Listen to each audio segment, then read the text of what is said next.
The power died at 11:47 p.m. Every monitor in the emergency department went black simultaneously, not a flicker, not a surge, just sudden absolute darkness. Then the doors blew open. Not slid, not swung. Blew. The hinges screamed off the frame, and four men in tactical black dragged a body through the gap, leaving a smear of blood across the tile that caught the emergency generator light like something from a nightmare. The man they carried was dying in ways that had no name in any standard medical textbook. And the only person in that hospital who recognized what was killing him, the only one with the knowledge to stop it, had just been told to clean out her locker and leave. Before this story goes any further, if you've never been here before, hit that subscribe button right now, because this channel is where ordinary people turn out to be anything but ordinary, and we drop stories like this one every single week. Tap the like button if you're already hooked, and drop a comment telling me what city or country you're watching from. I want to see how far this story travels. Now, let's go back to that hospital. Let's go back to the moment everything changed.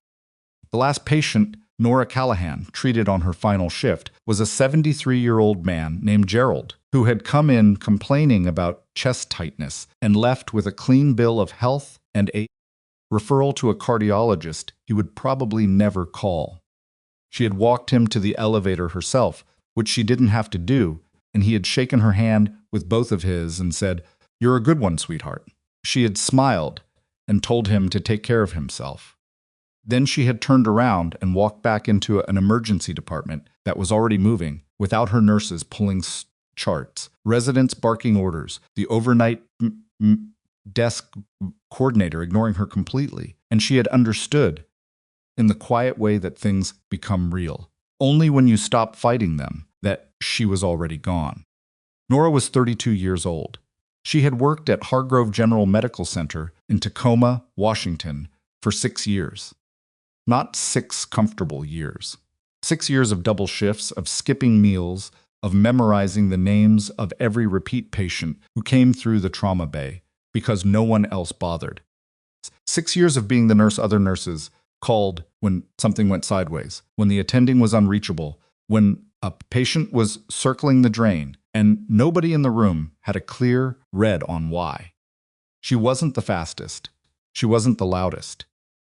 But she was precise in a way that made physicians pause, a way that made them check their own instincts against hers before they committed to a course of action, even when they'd never admit that out loud. She had a habit of arriving 15 minutes before her shift started and staying 20 minutes after it ended. Not because anyone asked her to, but because the gap between shifts was when things fell through the cracks. She had caught 2 medication errors that way. One of them would have killed a post-op patient named Mrs. Ferreira, who had a daughter in the 3rd grade and a husband who came every single evening with terrible coffee from the vending machine on the 2nd floor. Mrs. Ferreira went home after 6 days. Her husband had shaken Nora's hand in the hallway on the morning of discharge and hadn't been able to find words, and Nora had told him the coffee wasn't as bad as he thought. None of that had mattered when Dr. Raymond Ashford called her into his office 3 days ago. Ashford ran the hospital the way a man runs something he never earned, with a loud voice and a locked door and a talent for making every conversation feel like a favor he was granting you. He was chief of operations, which meant he controlled staffing, budget allocation, and the kind of administrative paperwork that could quietly end a career without a single formal accusation that would hold up to scrutiny. He had sandy gray hair he kept too neat and small eyes behind frameless glasses, and the particular smile of a man who has already made his decision and is only meeting with you as a formality. He had a folder on his desk with her name on the tab, and he had opened it once and closed it again without reading anything from it, which told her the folder was theater. He told her she was being let go due to performance concerns and a failure to comply with interdepartmental communication standards. When she asked him to specify the performance concerns, he said the details were documented and that HR would be in touch. When she asked about the communication issue, he told her her recent behavior had created friction with the administrative team and that the decision had been reviewed at the appropriate level. Nora had sat very still through all of it and waited until he finished. Then she said, "This is about the supply discrepancy report I filed." Ashford said, "This is about your performance, Nurse Callahan. I filed that report 6 weeks ago. I documented restricted medications, 3 controlled analgesics, and 1 sedative agent that should have required dual physician authorization for transfer. I documented surgical-grade equipment, 6 units of stored blood products. All of it logged as transferred to the Hargrove West Wing for a protocol review." She kept her voice even. "There is no active protocol review. The West Wing hasn't had a functioning operating suite since the renovation freeze 14 months ago. I verified that through the facility's maintenance log. Nurse Callahan, I submitted the documentation to the pharmacy director and the department head. Neither responded. I followed up twice in writing. 3 weeks ago, I sent a formal inquiry directly to your office." She looked at him. "You're terminating me 4 days after I sent that inquiry." He had closed the folder. "I'd encourage you to be very careful about the implications of what you're suggesting." "I'm not suggesting anything," she said. "I'm documenting the timeline. There's a difference." She had been walked out by security that afternoon. A young security officer named Marcus had carried her box to the parking structure because she hadn't asked him to, but he'd done it anyway, and he'd looked deeply uncomfortable the entire time and said, "I'm sorry, Miss Callahan." When they reached her car, she'd told him it wasn't his fault and meant it. Her supervisor, Diane, caught up with her before she reached the exit. Diane was in her 50s, compact and no-nonsense in the way of someone who had worked ER floors for 20 years and stopped flinching at things that made other people flinch. She looked genuinely troubled, which was not an expression she wore easily or often. "I want you to know I didn't see this coming," Diane said. "I believe you. I put in a word, for what it's worth." "I know you did." Nora shifted the box under her arm. The photo of her and her sister was facing up. "How long has the West Wing been operational?" Diane went still, a particular kind of still not surprise, but the stillness of some deciding how much to say. Nora. Diane. "How long?" The pause stretched. Long enough to be its own answer. "Be careful," Diane finally said, and the way she said it low, steady, without drama, made it sound less like a warning and more like a plea. "I mean that sincerely." Nora had driven home. She sat in her apartment for 2 days, not quite able to eat full meals, sleeping badly, running the timeline in her head. She called a healthcare attorney, whose name she'd found through a nurses' advocacy network, and left a voicemail. She wrote out a complete account of everything she had observed and documented over the past 6 weeks: the supply discrepancies, the dates, the amounts, the transfer logs that pointed to a wing that shouldn't have been receiving anything, and saved it in 3 separate locations. She encrypted 2 of them. Then, because she had nowhere else to be, and because she had not yet figured out how to stop being a nurse just because someone had decided she wasn't one anymore, she drove back to Hargrove General on her last technical night, the night her badge would still work until midnight, and she started her final shift. She told herself it was about closure. She knew it was about the West Wing. The shift ran normally until 11:30. She treated a kitchen laceration that needed 4 sutures and a tetanus booster. She helped stabilize a pediatric asthma attack until the specialist arrived from the floor above, talking to the boy. His name was Danny, 7 years old, with a cartoon dinosaur on his hospital gown the entire time in a low, calm voice, telling him to breathe with her, just like this, in and out, until his chest stopped heaving. She changed the dressing on a post-surgical patient in Bay 6 who'd been flagged for a follow-up that nobody had scheduled, and she scheduled it herself before she left the bay, because that was the kind of thing that fell through the gap. She moved through the department the way she always had, quietly, efficiently, without announcement, and nobody said much to her, because the overnight staff knew something had happened and didn't know what to say about it. The attending on duty, a third-year resident named Dr. Hess, who was competent inside his lane, but rattled easily when things moved outside it, kept finding reasons to be on the opposite side of the department.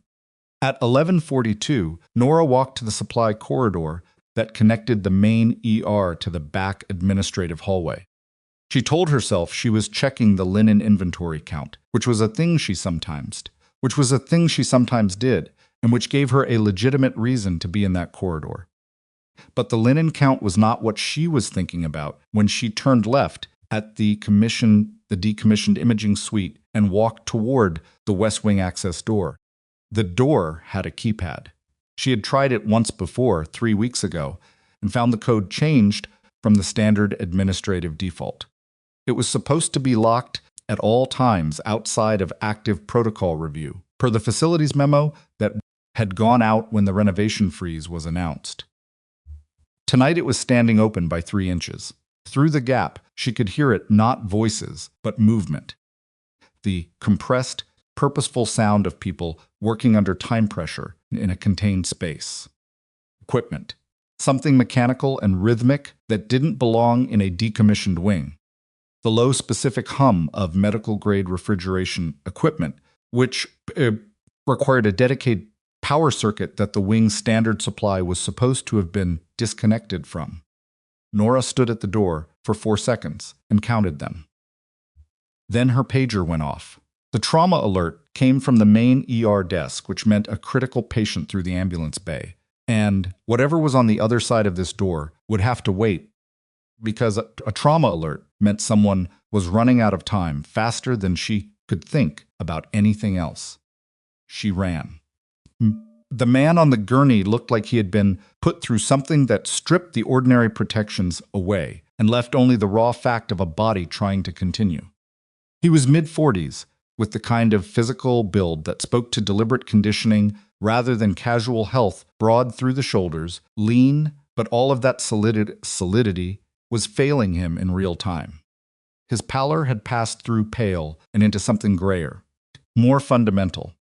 His eyes were half open, pupils unfocused, not unconscious. Something worse. Present but untethered, as if the signal between his mind and the world had been subjected to interference he couldn't filter. The gunshot wound to his left shoulder had been dressed with a precision that emergency medics didn't use and civilians didn't know. Whoever had done it fast and done it right, hemorrhage-controlled, wound-packed cleanly, and it was not what was killing him. His right forearm showed an injection site that was 3 to 5 hours old. The skin around it had purpled and hardened in a pattern she recognized because she had spent 18 months in a context where recognizing that pattern was part of the job description. The 4 men who'd brought him in were not paramedics. They wore civilian clothes that fit wrong across the shoulders and moved through the ER space with the systematic awareness of people who assess rooms the same way other people read menus automatically, rapidly, with specific things they're looking for. One of them was already at the desk before the intake coordinator had finished processing what was happening. He showed something to her, something small, flat, and official enough that the coordinators sat back down and picked up the phone without asking a follow-up question. Nora pulled on gloves. What happened to him? The man nearest the gurney had a jaw built for structural purposes and eyes that were doing 3 things at once. GSW, left shoulder, through and through. Controlled until 40 minutes ago. The injection site on his forearm. What was administered? A half-second pause, unknown substance. That's not useful. She had both hands on the patient, checking pulse at the wrist with 2 fingers, watching the respiration pattern, cataloging. When did the neurological symptoms begin? Approximately 30 minutes after the injection site first appeared. He didn't self-administer. No. She looked at his pupils. Left blown significantly wider than the right, not from the overhead lights. She'd angled herself to check that. Unequal and non-reactive to standard stimulus. His respirations were shallow and irregular, in a pattern that wasn't anxiety, wasn't pain response, wasn't any of the ordinary explanations. His right hand had a tremor that was rhythmic in a way that muscle tremors were not, the nervous system. That, with a periodicity that suggested the nervous system was cycling through something it couldn't process. Her stomach dropped and steadied in the same instant. She knew this. She hadn't wanted to know it, hadn't thought about it in 4 years, had been actively relieved not to think about it. But the body knows what it has learned, and hers was already running ahead of her conscious decision-making, cataloging and cross-referencing before she'd chosen to let it. I need an extended metabolic panel, full tox screen with synthetic agent parameters, not just the standard panel, the extended one that goes to Tier 3, and I need the on-call neurologist now, she said, turning toward the station. Also, someone needs to, Nurse Callahan. Ashford's voice cut through the bay like something thrown. He was standing at the entrance in a suit jacket over his dress shirt, which meant he'd been in the building late, which meant he'd known something was happening before the trauma alert came through. His face was arranged into careful neutrality, the expression of a man managing optics in real time. Your shift ended at 11 o'clock. Your access credentials deactivate at midnight. I would suggest you use the remaining time to finalize any goodbyes and vacate the premises. This patient is showing signs consistent with synthetic neurotoxin exposure, Norris said, without turning from the gurney. He needs immediate. Dr. Hess is on duty and will handle the assessment. Ashford stepped into the bay. You are not authorized to treat patients at this facility. As of 3 days ago, you are not an employee of this facility, and your presence in this department at this hour is... His pupils are unequal. She turned. Ashford had closed half the distance between them. She did not step back.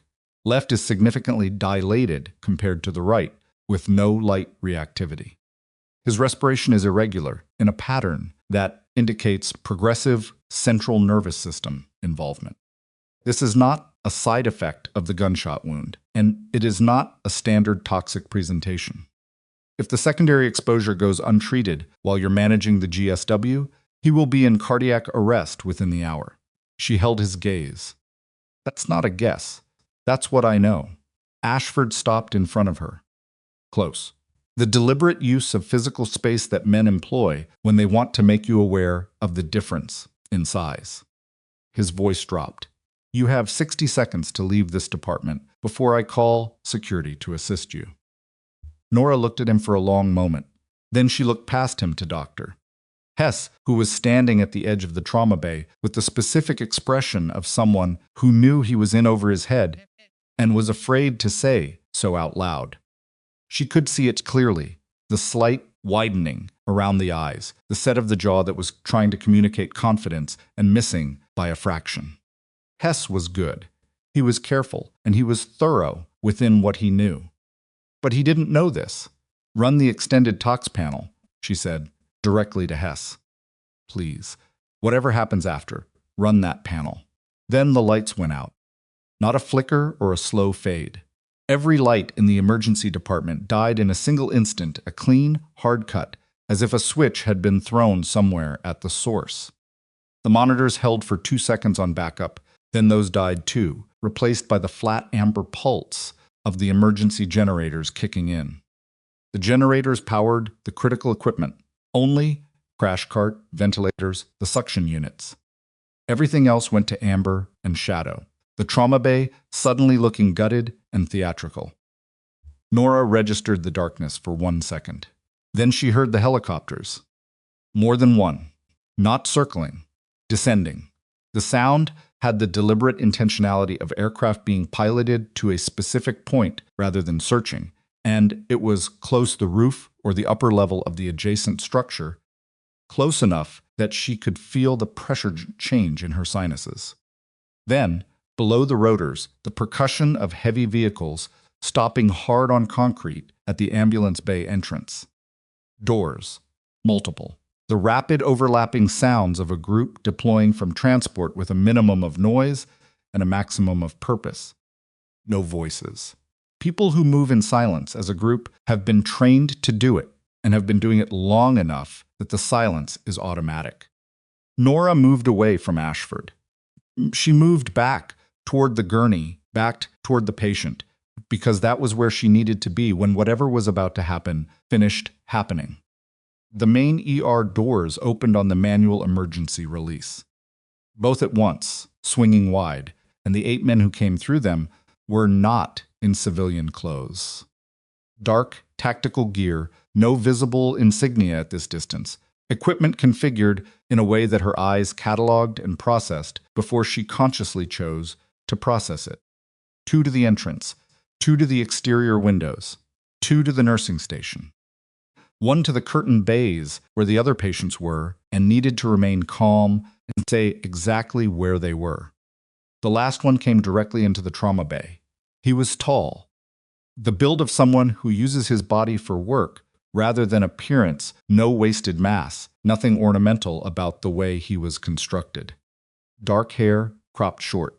A face carrying several days of stubble and the specific quality of someone who has been making decisions under pressure for long enough that the quality has become structural built in, like load-bearing. He went to the gurney first, not to Ashford, not to the frightened cluster of staff near the nursing station, to the patient. He looked at the man for 4 or 5 seconds, with an expression that was more personal than professional, and then he turned. He looked at Nora, not at the physician, not at the administrator. At the nurse, with the gloves already on, standing at the head of the gurney with her hands positioned and her assessment already running.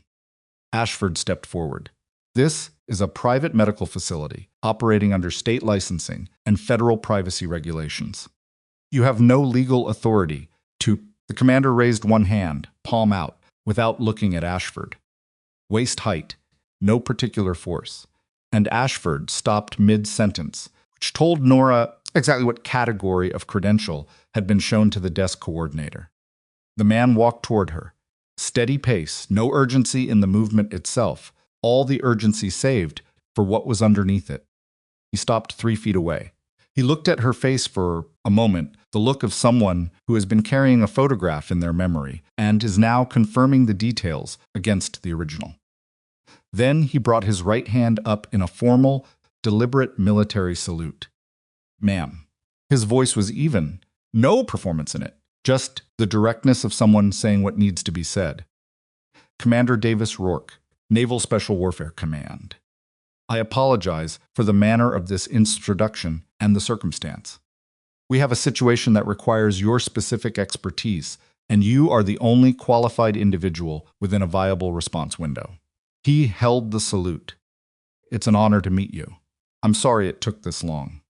Behind Nora, the monitor had switched to battery backup.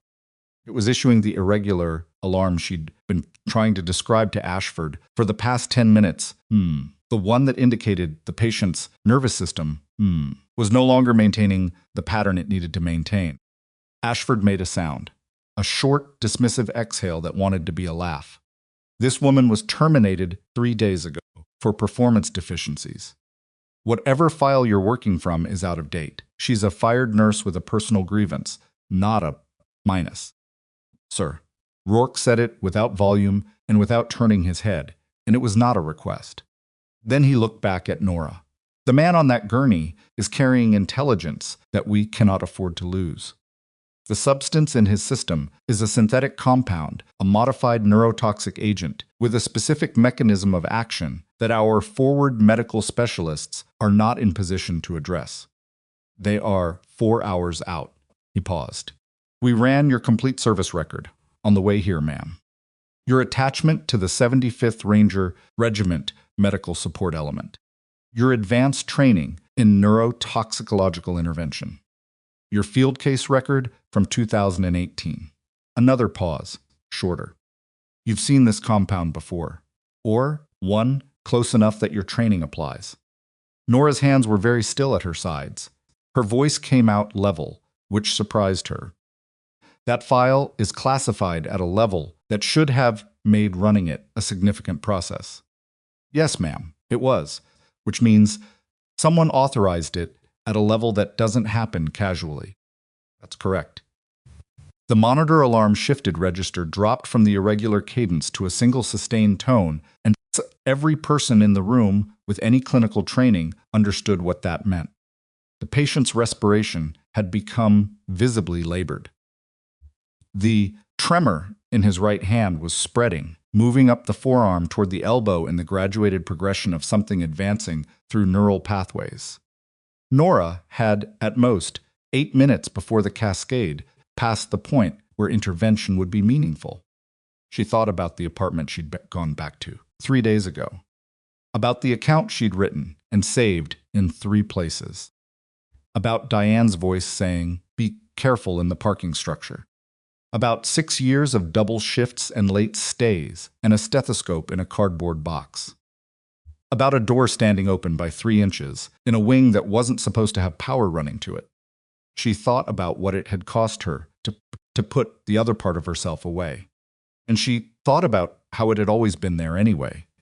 Underneath the quiet Tacoma life, underneath the hospital badge and the morning handoffs patient, intact, waiting without complaint. She looked at Rourke. "What do your people call him?" "Hatch. Does Hatch have people who need him to come home?" Something moved behind Rourke's eyes. "Yeah," he said. "He does." Nora pulled a fresh pair of gloves from the dispenser on the wall. Snapped the first one on. The sound was very clean in the quiet room. "Clear the bay," she said. "Everyone who is not directly assisting me or providing perimeter security out. I need the crash cart positioned at the head of the gurney. I need the full intubation kit. I need the controlled substance lockup, opened under Emergency Protocol Code 7, and I need everything in it, cataloged and available." Petra, the young nurse who had pressed herself against the far wall, Petra, who had been kind to Nora for 6 full years without ever making a production of it, looked up.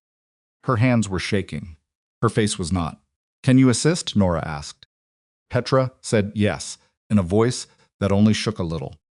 "Then scrub in. You're with me." Nora moved to the head of the gurney and placed both hands on either side of the patient's face with the automatic precision of a movement performed hundreds of times in rooms worse than this one. She tilted his head, checked his airway, assessed what she was working with. Hatch's eyes moved just barely, tracking, trying to track. Somewhere inside the disrupted signaling, there was still a person oriented toward survival. And she fixed on that the way she'd been taught to fix on it, not as sentiment, but as clinical data, as the thing you work toward. "Stay with me," she said, low for him. "I know what's happening to you, and I know how to stop it." Behind her, she heard the cardboard box hit the floor as someone moved past it, her personal items spilling across the tile, the photo of her and her sister sliding out face down, the stethoscope skidding under the equipment cart. She didn't look back. Ashford Suckjus was still in the doorway. She could feel him there, in the particular way you feel unresolved things like a pressure at the edge of perception, like a door you know is behind you but don't need to face yet. She had work to do, and somewhere in the sealed wing on the other side of this hospital, behind a door that had been standing open by 3 inches, the thing she had first noticed 6 weeks ago was waiting, whatever it was. Whatever Ashford had built back there in the dark with the stolen medications and the surgical equipment and the blood products that should never have left the main supply chain. And now there were 8 operators in tactical gear standing inside. The building and a commander who had run a classified file to find her specifically. And a patient on her table who was carrying something. Someone had tried very hard to kill him, to prevent from reaching its destination. All of it connected. She didn't have the shape of it yet, not completely. But the threads were all here in this room, and she was at the center of them, and the monitor was screaming, and Petra was across the gurney with gloved hands and steady eyes, and Rourke was at her shoulder, waiting for her direction. Nora Callahan took one breath. "Let it out. Let's start," she said. "Let's start," she said, and the room reorganized itself around those 2 words, the way rooms do when someone with actual authority finally speaks. Petra moved to the supply cart without being told twice. Rourke stepped back exactly far enough to give Nora working space without removing himself from the bay, and his team shifted in response to some signal. She didn't catch a hand gesture, maybe, or just the calibrated awareness of people who had worked together long enough to read intention from posture. 2 operators took positions at the bay entrance. One moved to the window. The rest held the perimeter of the department in the amber of the department, the amber half-light of the emergency generators, and the ER went from chaotic to contained in under 40 seconds. Ashford did not leave. Nora registered that in the same peripheral way, she registered the position of every person in the room, not with her full attention, but with the part of her attention that had always been tracking the room, the part she'd spent 4 years trying to convince herself she didn't need anymore. He was standing at the threshold of the trauma bay with his arms at his sides and his face doing something complicated. Not fear, exactly. Calculation. The look of a man running scenarios and not liking the outputs. Dr. Ashford. Rourke said it without looking at him. I need this bay cleared of non-essential personnel. That includes you. I am the chief of operations of this facility. I have both the legal authority and the administrative responsibility to be present during any minutes. Sir. Now, Rourke looked at him. The look didn't have any particular menace in it, which somehow made it more effective than menace would have been. I'm not going to ask again. One of the operators near the entrance moved slightly not toward Ashford, just a shift in weight, a reorientation, and Ashford looked at him, looked back at Rourke, and left the bay. Didn't go far. Nora could see him through the gap in the curtain, standing just outside with his phone in his hand, the screen casting a pale light on his face. He wasn't making a call. He was looking at the phone, the way people look at objects when they're thinking hard about something else entirely. She filed that away and turned back to Hatch. The progression was faster than she'd estimated. The tremor had reached his shoulder now, a fine rhythmic shudder that was the nervous system doing something involuntary and escalating. His blood pressure read low on the portable cuff, not crash level yet, but trending in a direction she didn't like, and his respiratory rate had climbed to 26, which was the body compensating for something it couldn't name. His skin was doing the thing she'd first seen in a forward operating base outside Kandahar, in a tent that served as a trauma bay, with a man on a folding table, whose name she still remembered. That particular gray. That particular sheen. Petra, she said. I need a peripheral IV, large bore, left antecubital. 2 of them. And I need the crash cart unlocked. On it. Petra was already moving. Hands practiced, fear converted into action, the way good nurses learn to convert it. What's his name? Rourke asked from behind her right shoulder. His real name. So you can use it. Marcus Hathaway, Rourke said. Goes by Hatch. Marcus. Nora leaned over him, put her face in his line of sight. His eyes moved, not all the way to her, but partway, which was something. Marcus, I'm Nora. I'm going to take care of you. I need you to stay as still as you can. Can you hear me? His lips moved. No sound came out, but the movement was deliberate. He was trying, and the trying was what mattered. Good, she said. That's good. Stay with me. She straightened and looked at Rourke. The compound he was injected with, what do you know about the delivery mechanism? Was it a single injection or staged doses? Single, as far as our intel indicates. Administered approximately 4 hours ago. Route of administration, intramuscular. Right forearm. She nodded, processing. Single intramuscular dose, 4 hours elapsed, symptoms at the stage she was seeing that put the compound in the mid to late systemic distribution phase, which meant it had already crossed the blood-brain barrier and was now working on the central nervous system directly. The window for a clean intervention had closed about 90 minutes ago. What remained was messier, higher risk, and required her to do something she hadn't done outside of a controlled training environment since she was 27 years old. I need someone to tell me exactly what intelligence assets you have on the specific agent, she said. Compound structure, mechanism of anything your people have compiled. I'm working from training and one prior field exposure, and I need to confirm I'm looking at the same family of agent. Rourke moved to his left and said something quiet to one of the operators. The man produced a tablet from a case on his chest rig and brought it to Nora. He glanced at the screen. Without taking the tablet, she needed her hands and read what was there in the time it took most people to read a headline. It was the same family. Modified. As Rourke had said, the molecular structure had been altered at the binding site in a way that would defeat standard antidote protocols, which was why the military's specialists with Fonder's standard pharmacological toolkit would have been largely useless anyway. But the modification was a variation, not a complete redesign. The fundamental mechanism was the same as what she'd seen in Kandahar, which meant her intervention had a basis, which meant this was possible, just not easy and not guaranteed.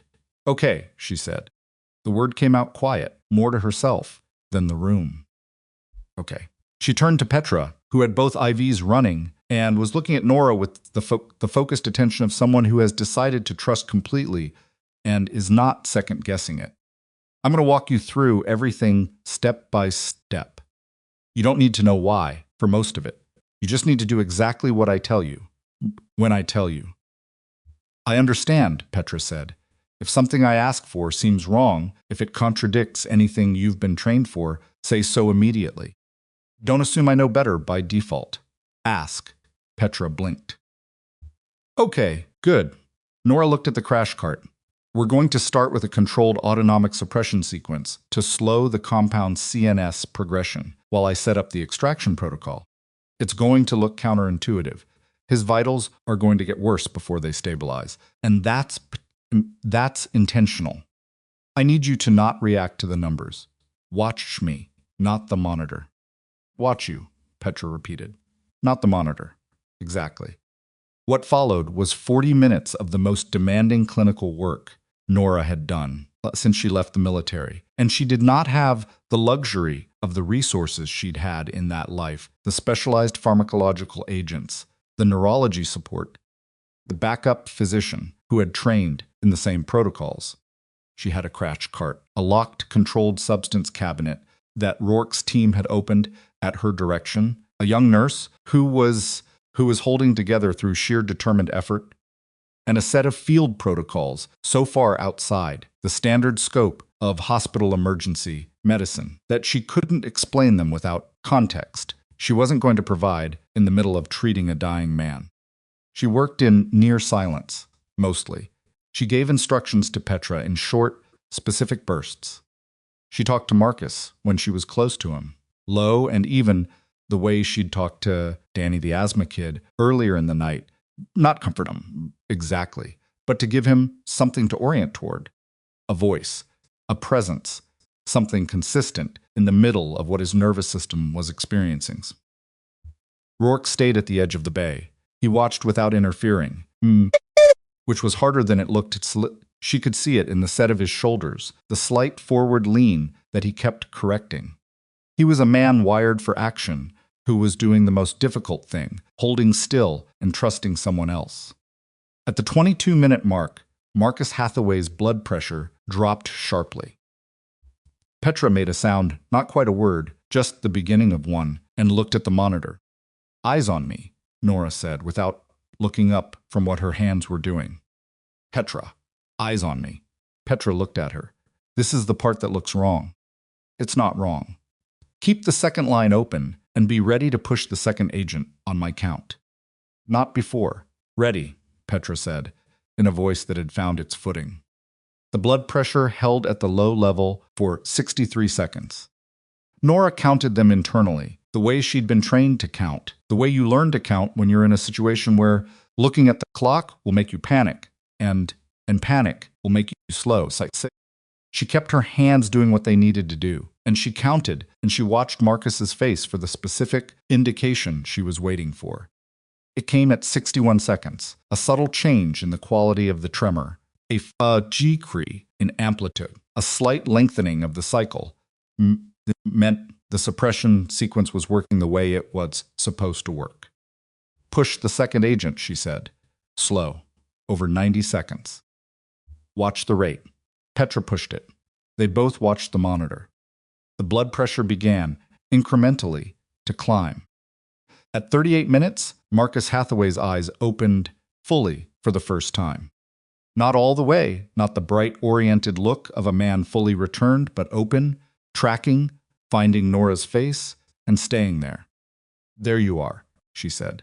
Stay with me. We're not done yet.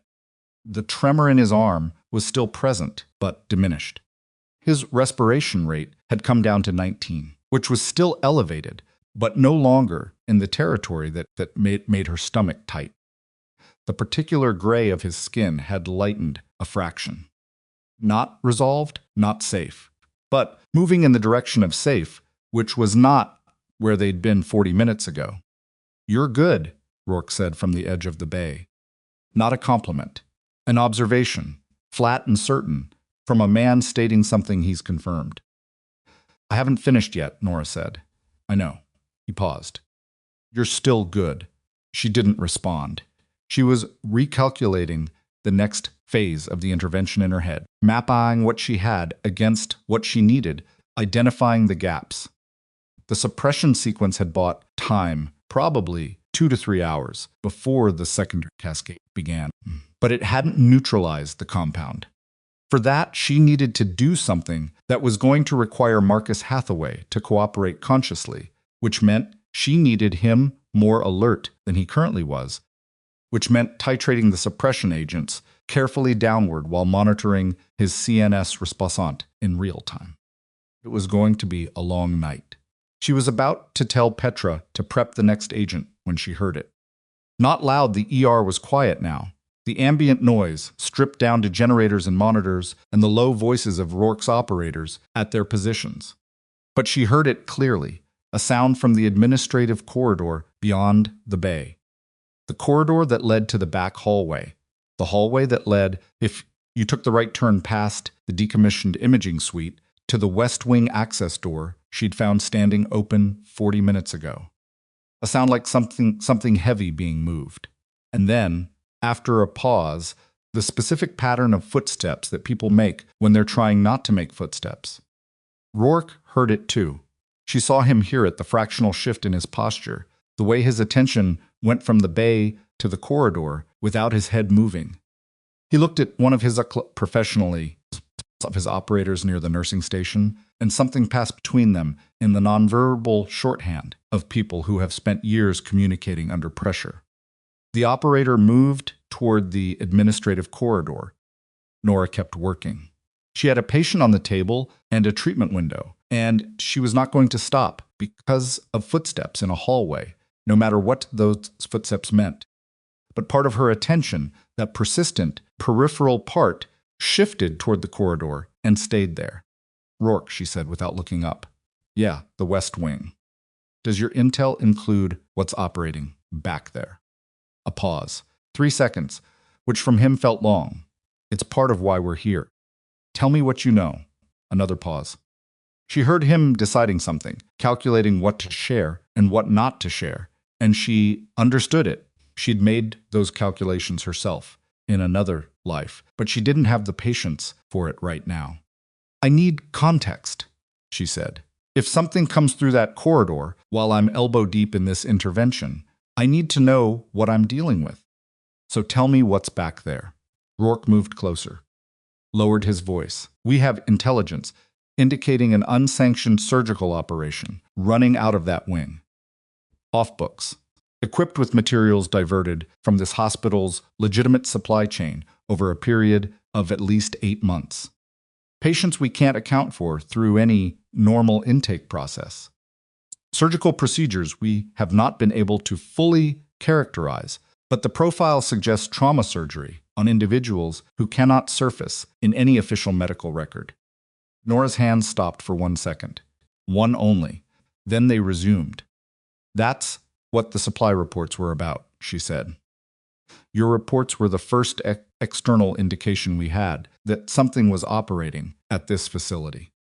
You flagged the blood products specifically, That flagged a pattern we'd been seeing in 3 other locations. He paused. You helped us find this, Nurse Callahan. Before we knew you existed. She absorbed that. Kept working. Who's running it? We don't have a complete picture of the organization yet. We know it services individuals who can't seek treatment through any legitimate channel, people with serious criminal or geopolitical exposure who need surgical care and need it invisible. We know it's been funded and facilitated at the administrative level of this institution. He stopped. I think you can identify who at the administrative level. Ashford, she said. We believe so. We don't yet have documentary evidence sufficient to. The operator who had moved toward the administrative corridor came back. Fast. Not running, but close to it, with the compressed urgency of someone carrying information that changes the calculation. He reached Rourke and said 4 words in a voice low enough that Nora caught the tone, but not all the words. She caught 2 of them. They know and moving. Rourke's entire energy changed. Not dramatically, he didn't raise his voice or make sudden movements, but the quality of his stillness shifted into something with a harder edge. He looked at Nora. How much longer do you need with him? Minimum 90 minutes for the next phase. Less than that, and I'm not confident in the stability. Can he be moved? Not safely. Not yet. Give me 40 minutes, and I'll give you a better answer. Rourke looked at Marcus Hathaway. Something in his face did something private and briefly visible. 40 minutes, he said. Tell me what's happening. The individuals operating the West Wing facility are aware we're here. We don't yet know how, whether through a direct communication or a monitoring system tied to the hospital's network. They're preparing to move their assets and potentially their personnel. He looked at her directly. And there may be an additional complication. What kind? Hatch was not the only operative working this target. He had a partner. We have not been able to locate her since 1,900 hours this evening. His jaw tightened slightly. We believe she may have been taken into the West Wing facility.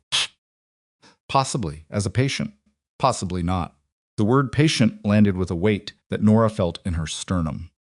In the context of what Rourke had just described about that facility off books, unsanctioned, servicing people who needed to stay invisible, the word patient didn't mean what it normally meant. How old is she?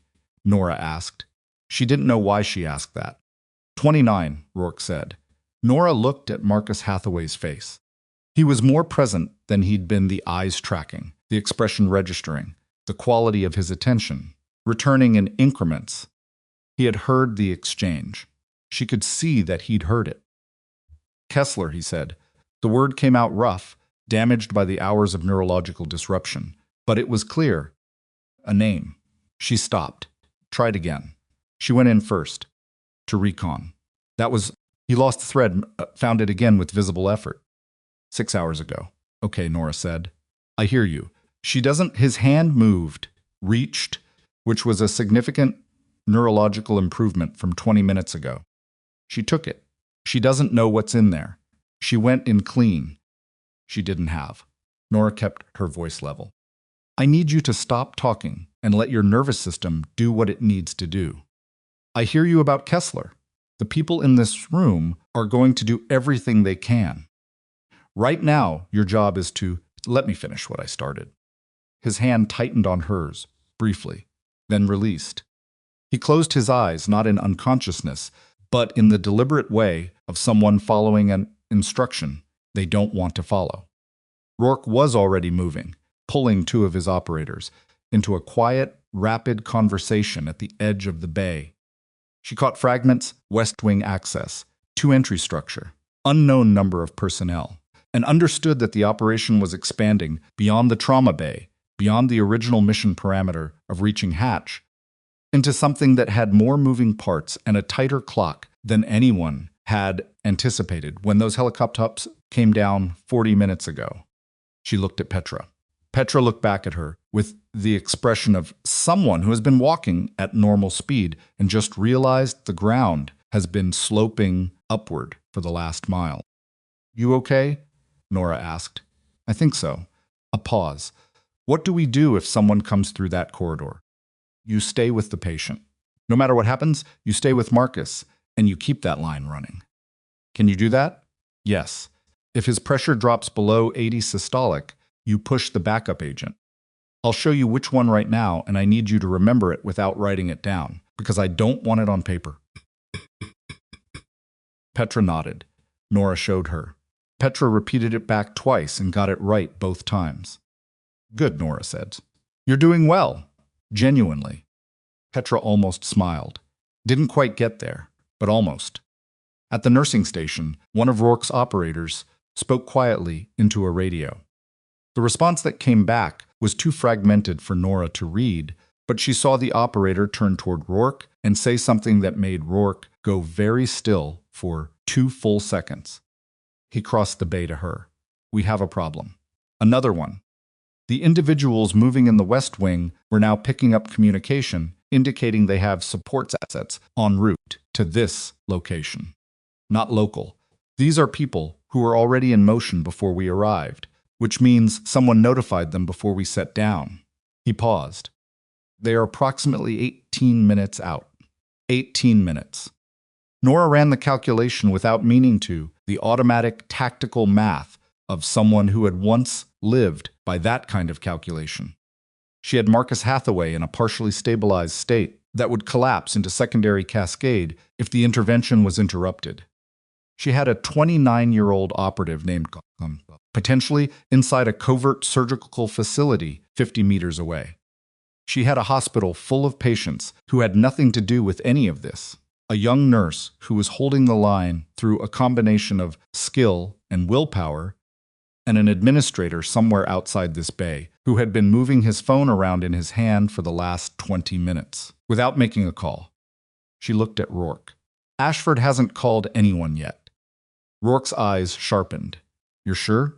He had his phone out from the moment you removed him from this bay. He's been holding it without using it. If he was going to alert someone, he'd have done it in the first 5 minutes. She thought about it. He's waiting. He's waiting to see how this plays out before he commits to a side. Rourke absorbed that, and she watched him factor it into whatever operational calculus he was running. That could be useful, he said, carefully. Or it means he has a third option we don't know about, Nora said. A beat.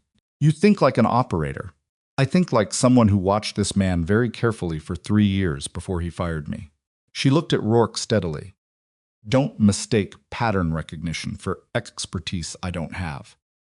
He almost smiled, the almost smile of someone who hasn't smiled in a while and has forgotten how to get all the way there. 18 minutes, he said. I know. She turned back to the gurney. I'll have him stabilized enough to move in 12. But Rourke? Yeah. Kessler. If she's in that wing, and whoever's in there decides she's a liability when those support assets arrive. I know. Then you have less time than you think.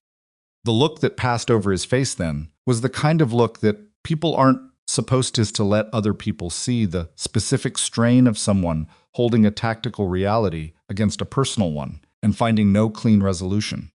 He covered it quickly, the professional mask going back up in the practiced way. But she'd seen it. 2 of my team are already at the West Wing access point, he said. Waiting on my go. Then give it, she said. I'll handle Marcus. You handle what's back there. That's what you came here to do. He looked at her for a moment, not assessing, not calculating. Something else. Something that acknowledged, simply, what she was and what she was doing and what it cost. Callahan, he said. Go, she said. Now he went. 3 operators peeled from their positions and followed him into the administrative corridor, and the remaining 5 redistributed to cover the exits and the bay, and the ER went quieter still a-taut. Held quiet? The kind that lives in the space between things already set in motion. Nora put her hands back on her patient and kept working. Marcus Hathaway's eyes opened again. He looked at the ceiling, then at her. She's still alive, he said. Not a question. I don't know that yet. I do. His voice was wrecked but certain. She's the best field operative I've ever worked with. Whatever they've put her in, she's still working the problem. Nora looked at him. You sure about that? Been working with her for 4 years. She doesn't quit. He paused. Neither do you, apparently. Different circumstances. Same thing, though. He closed his eyes again. The monitor showed his pressure, holding, climbing incrementally, the graph moving in the direction she needed it to move. Ashford fired you because you found something he didn't want. Found. Yes. And you came back anyway. I'm still on the clock until midnight, she said, which was true, and also not the complete answer, and they both understood that.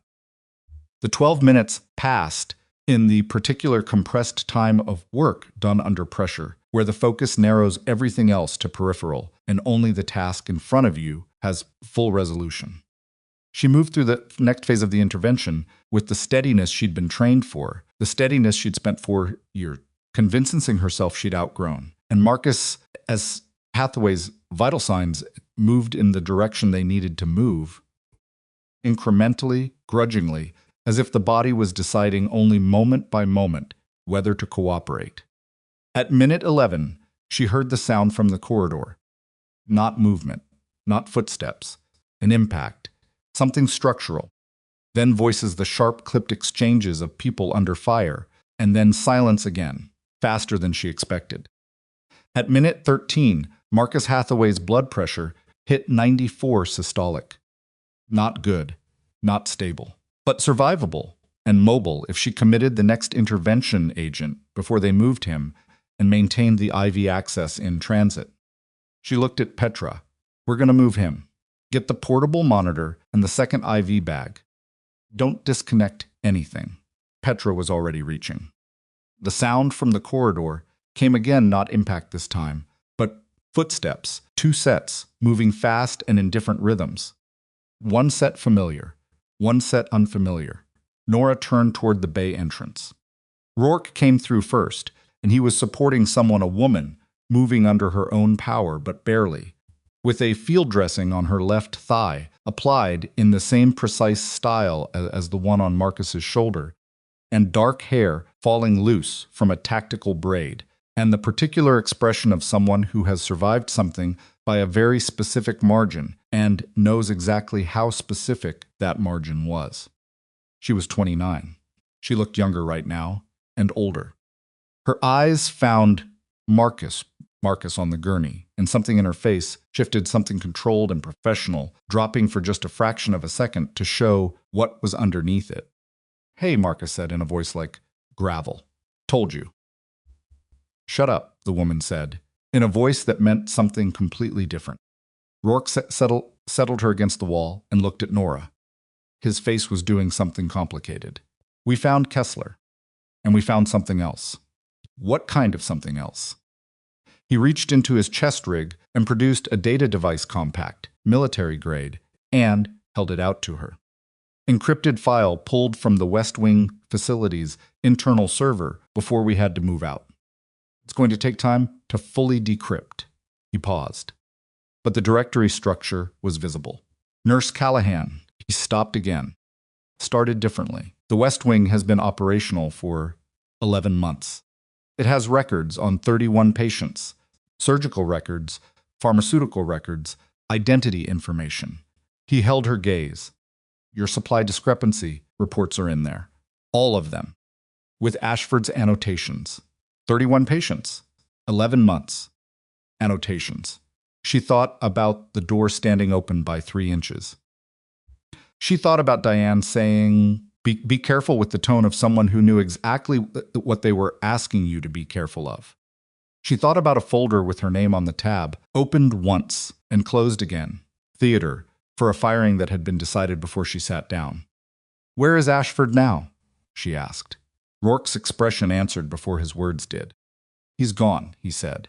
He was at the nursing station 4 minutes ago. He's not there now. Nora looked at the bay entrance. The corridor beyond it.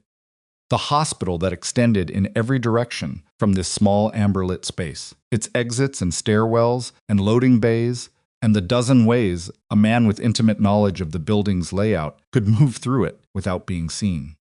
Support assets were somewhere between here and here. 11 months of records were on a device in Rourke's hand.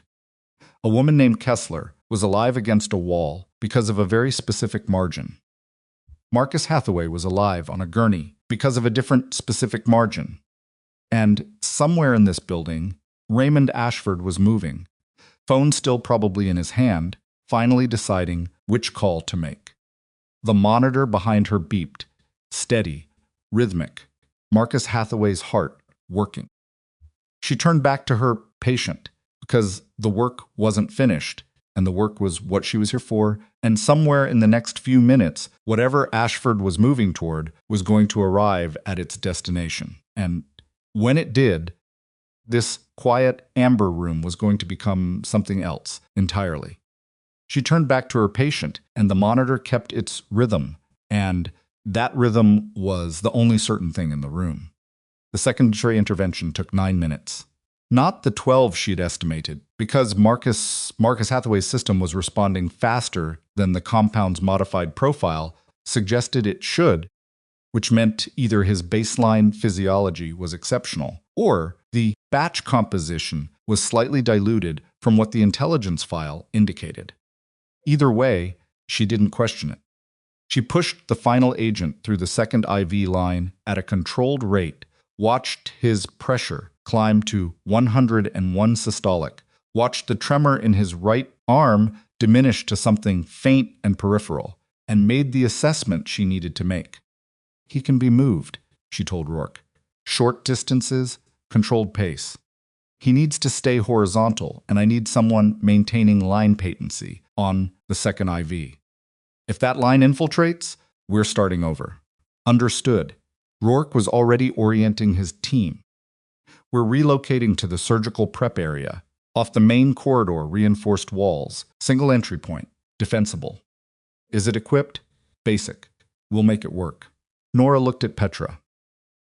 You're coming with us. Petra nodded.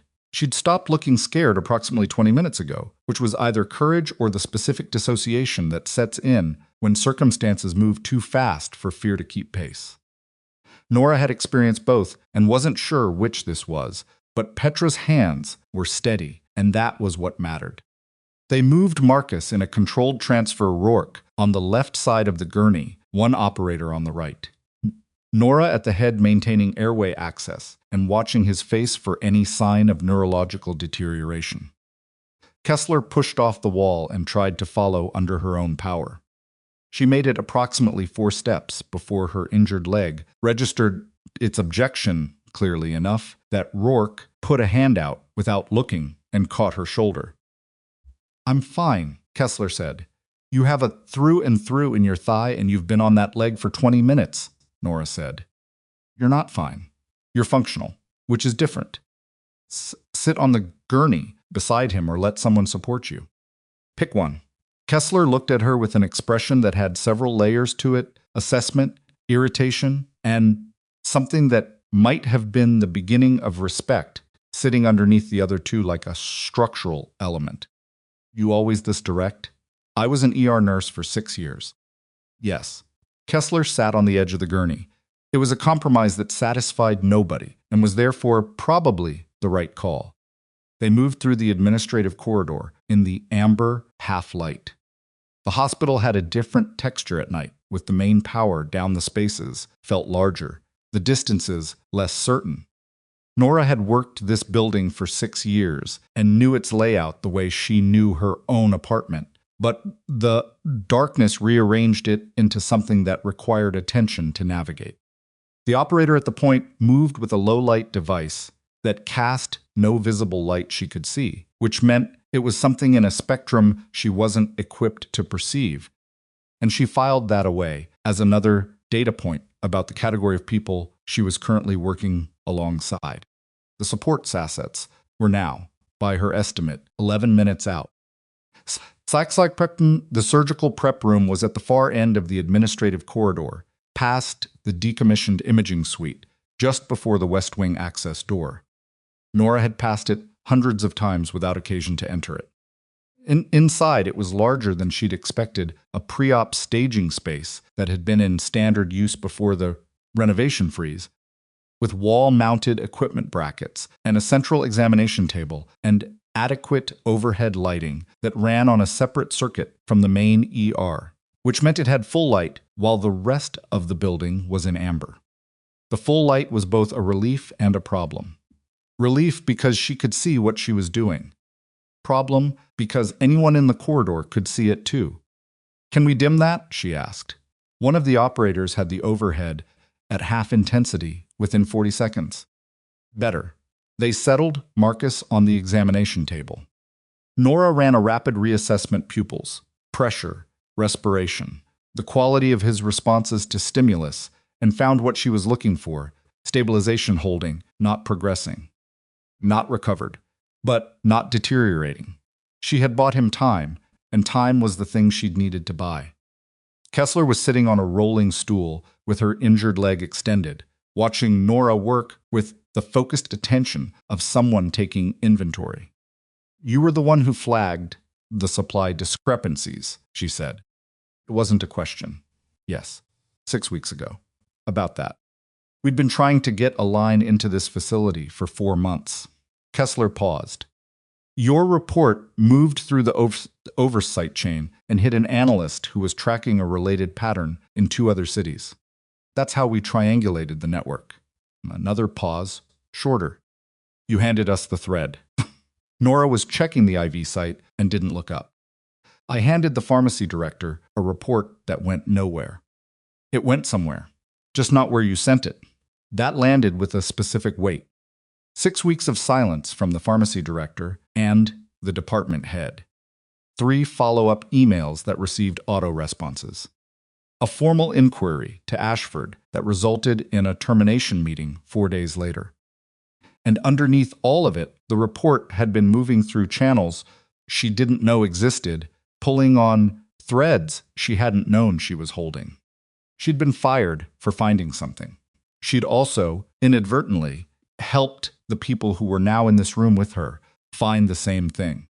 The 2 facts sat side by side in an uncomfortable way that she didn't have time to fully examine. "Where did Ashford go?" she asked. Rourke was at the room's single entry point, positioned to see down the corridor in both directions. "His vehicle is still in the executive parking structure. That means he's still in the building, or he left on foot.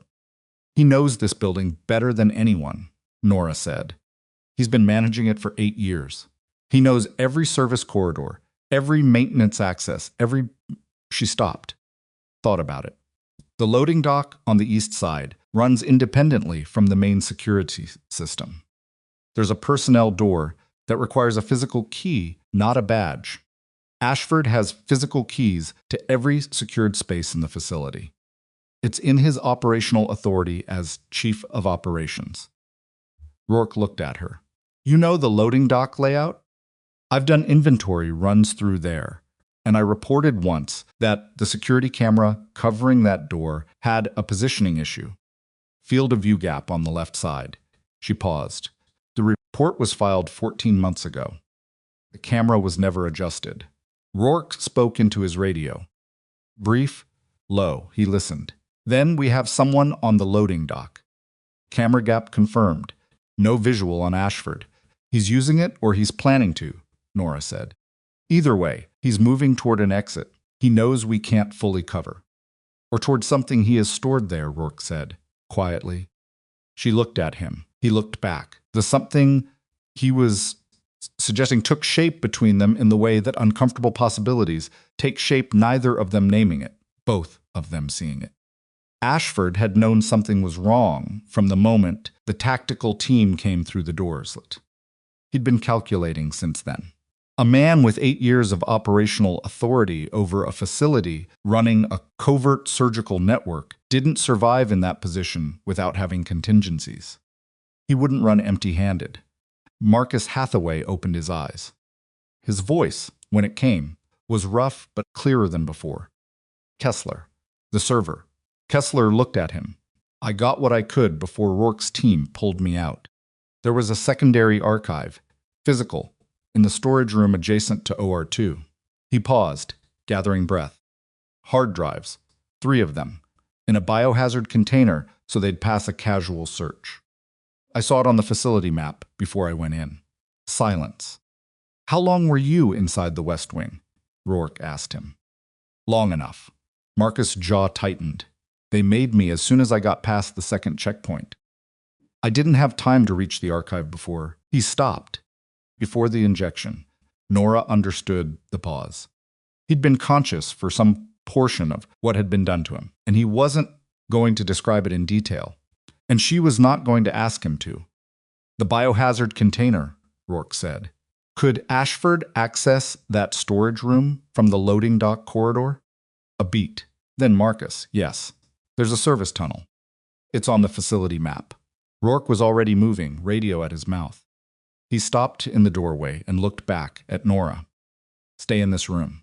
Keep the door monitored. If anything moves in that corridor that isn't my people, you go to the interior wall and you stay there.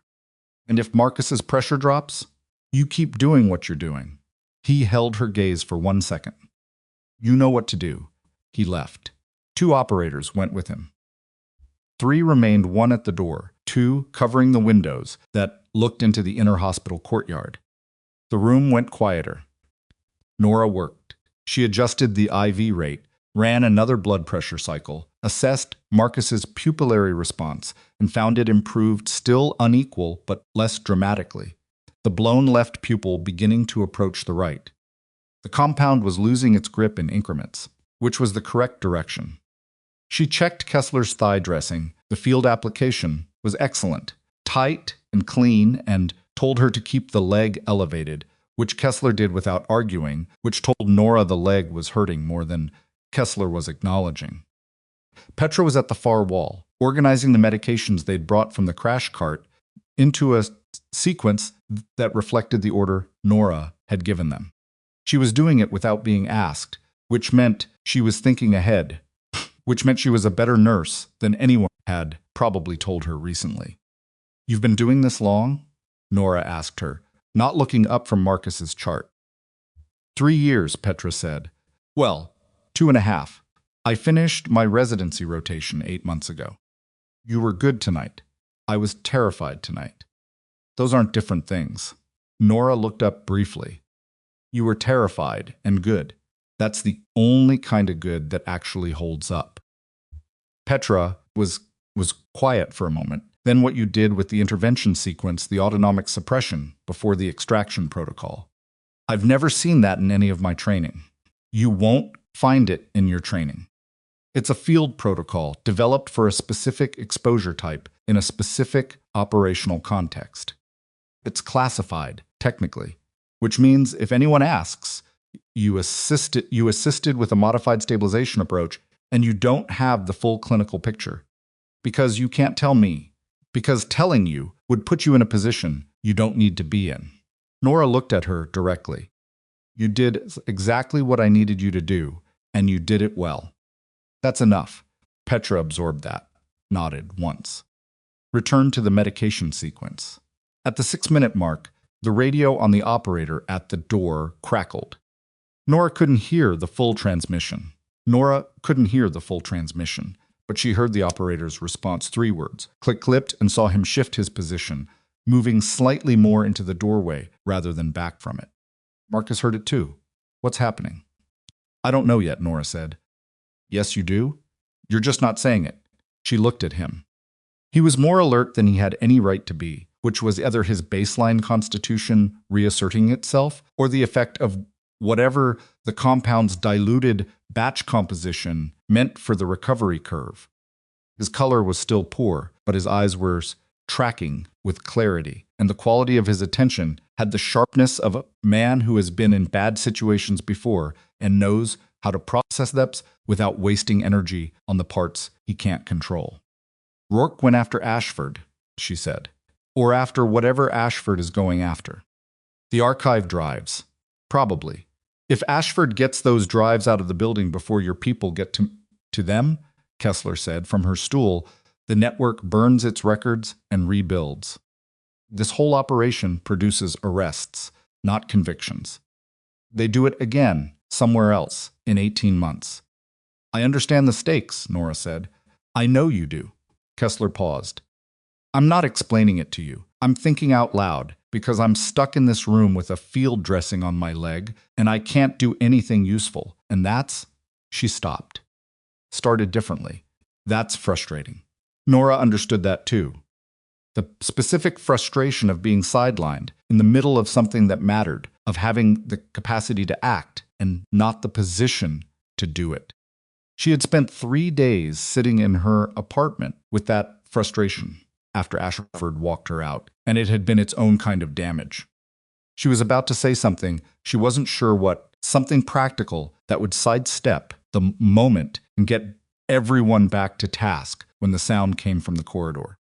Not the measured footsteps of Rourke's operators, not the specific cadence of people moving with intention and training.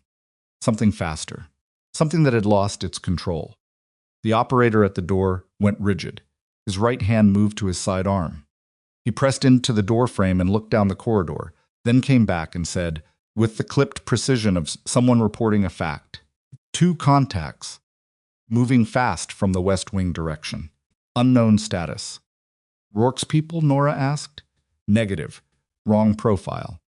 Marcus was already moving to sit up. Don't, Nora said. One hand flat on his chest, not hard, just present. You move too fast and the second IV line shears. You lose that line, and I cannot get it back in time. He stopped. The effort of stopping was visible on his face. Stay down, she said. Let them do what they're trained to do. The operator moved fully into the doorframe. She heard him say something a challenge, low and very clear, and the response that came back was in a different register entirely. Not words she could parse, not compliance. Then 2 things happened in such rapid sequence that her mind processed them as simultaneous. The operator stepped back, and to the right in the trained movement of someone creating a firing angle. And a man she had never seen before came through the door at a speed that said he'd been running and came in without stopping. He was heavyset, wearing scrubs over what looked like a trauma vest, and his face had the particular quality of someone who has crossed the line from calculated to desperate and knows it. He had a weapon, she registered it, cataloged it, kept her focus on the patients. He swept the room and his eyes landed on Marcus. Get up, he said. To Marcus. The accent was regional but not local. Get up and move. He can't be moved, Nora said. Her voice came out completely level. She did not understand why it came out level, and she did not have time to analyze it. He has active IV lines and a neurotoxin intervention in progress. If you pull him off that table in the next... I wasn't talking to you. He took 2 steps toward the table. The operator moved. Fast, controlled. The movement of someone who had made this decision before the man finished his second step. He got a hand on the weapon and paused between the man and the table, and what followed was a 3-second interval of very concentrated physical effort that ended with the man against the wall and the weapon in the operator's hand, and everyone in the room breathing. Almost everyone. There had been a second contact in the corridor. The operator had processed the first one, and the second was still out there. The second contact was not a man in scrubs. Nora heard at first a sound she identified a half-second before understanding what she was identifying it as, and then the operator at the window said one word, short and hard, and the window exploded inward. She was already moving, already down, already placing herself between the table and the window, because she was not going to let Marcus Hathaway die on this table after everything it had cost to keep him alive. The glass came in a wave, and she took some of it across her left forearm and the back of her neck, a dozen small lacerations, none deep enough to matter right now, all of them telling her something had broken that was not going to be put back together easily. Petra was on the floor, on the other side of the table. Smart. She'd dropped the second she heard the operator's word, which meant she'd been reading the room even while her hands were busy. And that was the instinct of someone who was going to be exceptional at this job, given the chance. The operator at the window was moving. The one who had taken the first man down was recalibrating to the window threat. There was shouting in the corridor, multiple voices, overlapping, and then the specific compressed sound of radio communication, and then Rourke's voice, distinct and directive, from somewhere back toward the West Wing. Marcus had not fallen off the table. He'd grabbed the side rail his left hand, which was the arm with the IV, and the movement had stretched the line but not pulled it, and he was lying flat and still with his eyes open and his jaw set, processing the room. IV is intact, Nora said from her position against the table base. She was talking to herself as much as anyone. She checked it with her fingers. The sight was holding. The line was running.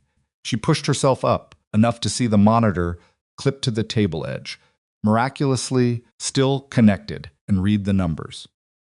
Pressure had dropped 6 points from the window impact and the adrenaline response that went with it. Not catastrophic. Manageable. Stay still, she said to Marcus. Everything is still running. Stay still. I'm staying still, he said through his teeth. Kessler was against the wall on her good leg, with a secondary weapon drawn from where Nora had not seen, and was watching the window gap with an expression that had nothing personal in it, only attention. Where are they coming from? Kessler asked the operator. Exterior courtyard. Came over the fence from the parking structure side. At least 2 more outside. Rourke's team converging. 2 minutes. 2 minutes was not a small number in a room with a broken window and a patient on a table. Nora pulled herself fully upright. The lacerations on her arm were bleeding in the minor, annoying way of shallow cuts, enough to be sticky, not enough to impair function. She pulled gauze from the supply bag they'd brought from the ER and wrapped her forearm with the efficiency of someone who does not have time to be careful about it, which she did not. She looked at the window. The frame was intact, only the glass was gone. The courtyard beyond it was dark but not empty. She could see movement at the edge of the exterior light, 2 shapes positioned behind the concrete planters that lined the courtyard perimeter.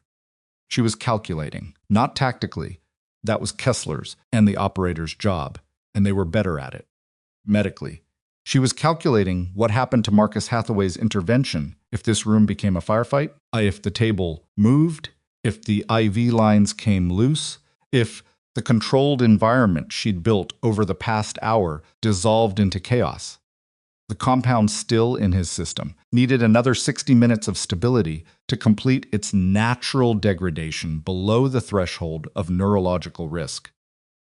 60 minutes was a long time when the room had a missing window. She was also calculating something else. Ashford, where he was, what he was doing.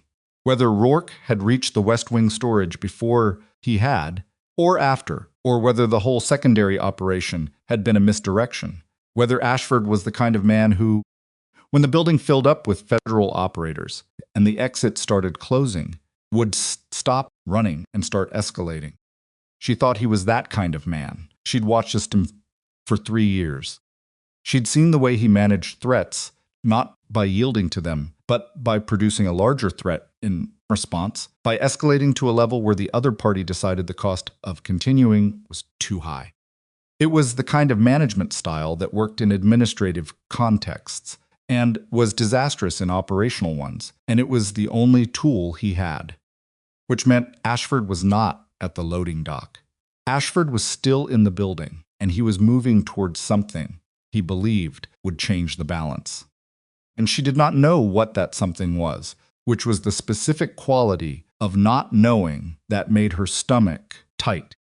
The radio crackled. Rourke's voice, compressed by the transmission, but clear. West Wing secure. Drives recovered.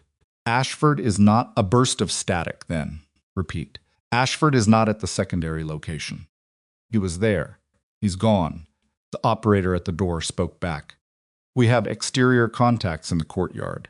2 confirmed, possibly more. Hold position. We're 90 seconds out. 90 seconds. Nora looked at the window, looked at Marcus, looked at Petra on the floor, who was looking back at her with the expression of someone who has put her trust in a specific person and is not going to move it. She thought about a door standing open by 3 inches. She thought about the sound she'd heard through that door.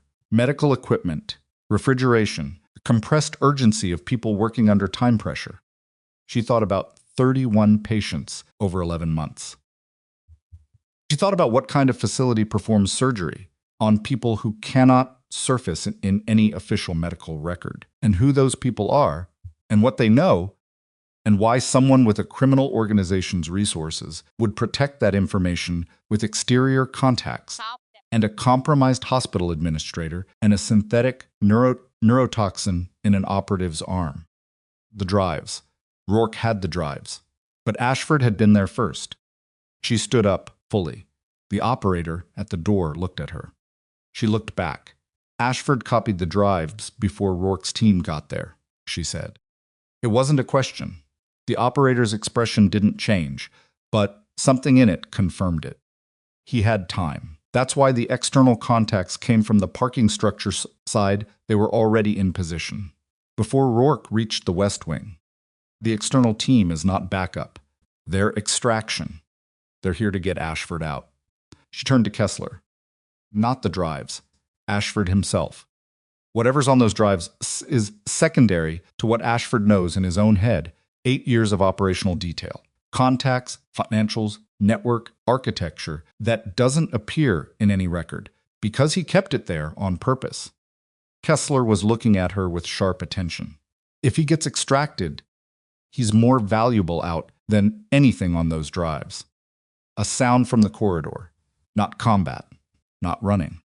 Deliberate, unhurried footsteps moving toward the room with the specific confidence of someone who has decided something and is no longer uncertain about it. The operator at the door pressed into the frame. His weapon was up. He looked, processed, and then did something.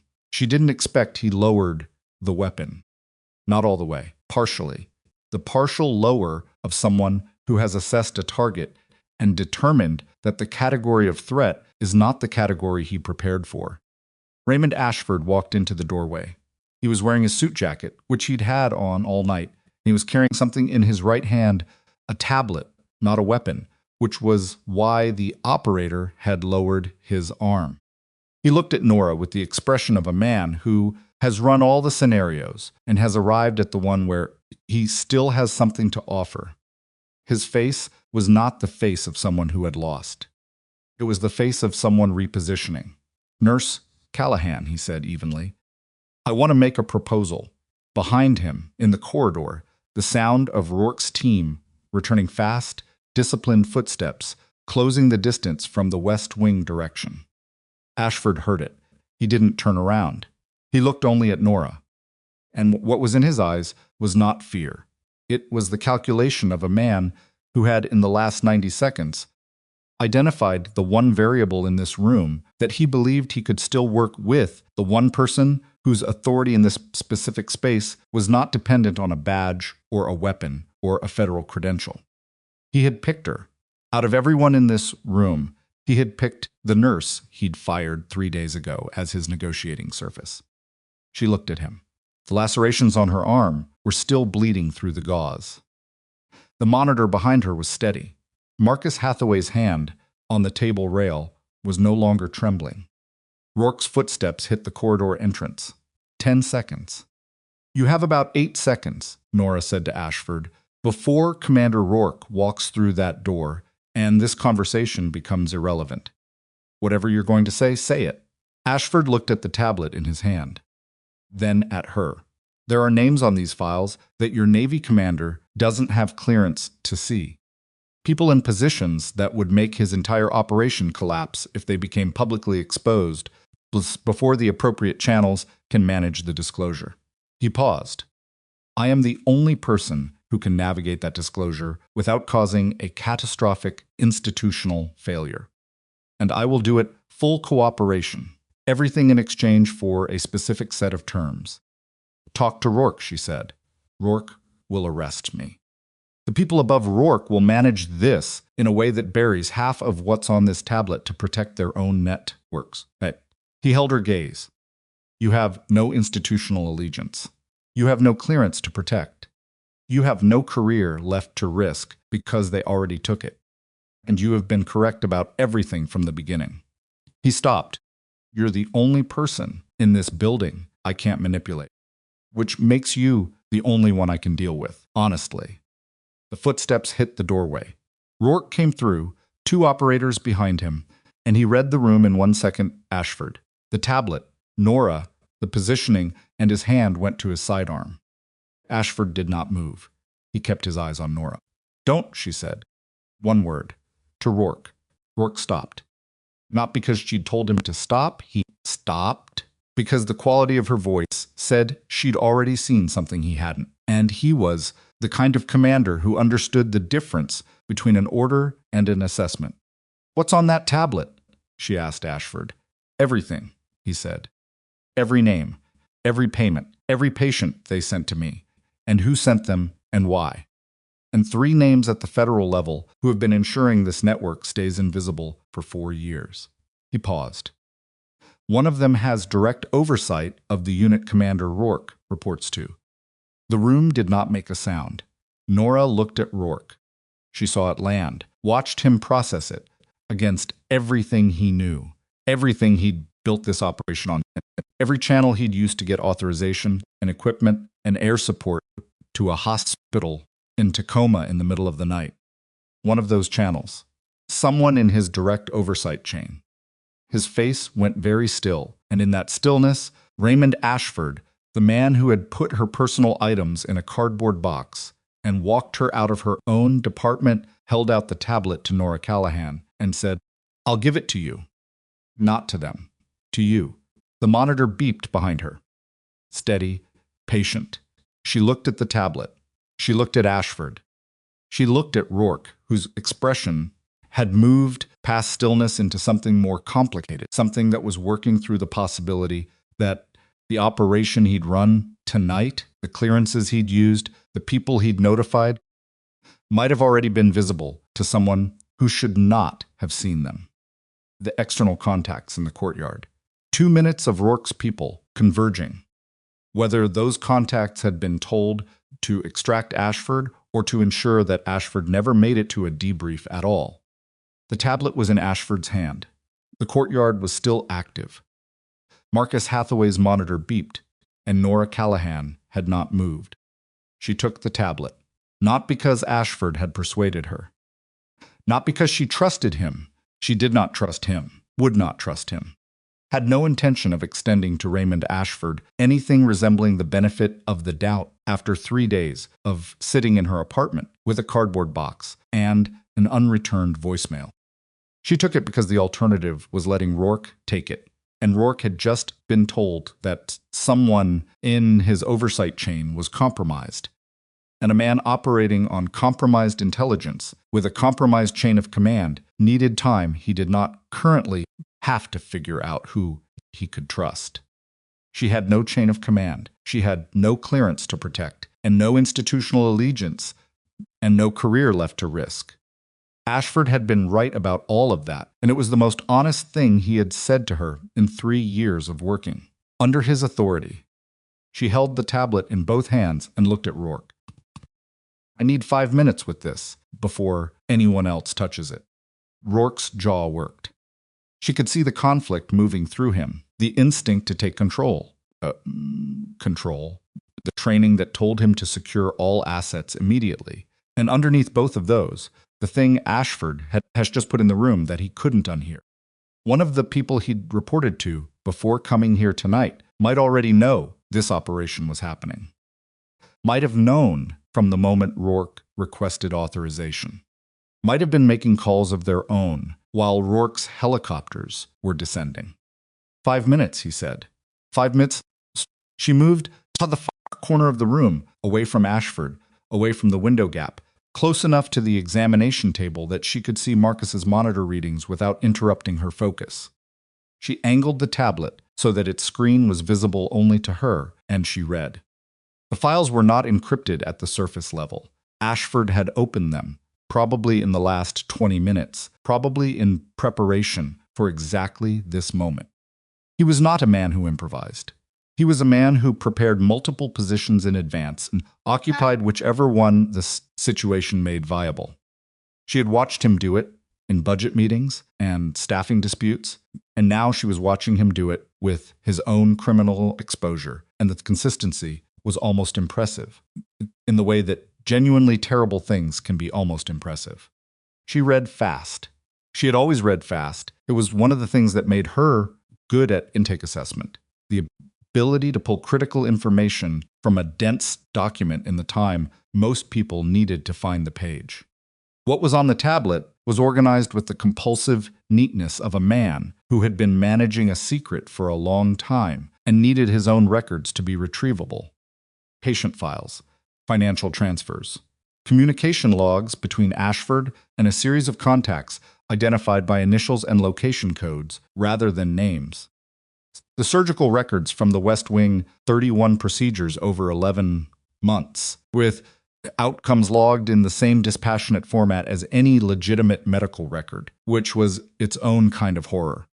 And then, near the end of the directory, a subfolder labeled with a date from 14 months ago. She opened it. Inside were 4 names, full names, not initials. Positions, institutional affiliations.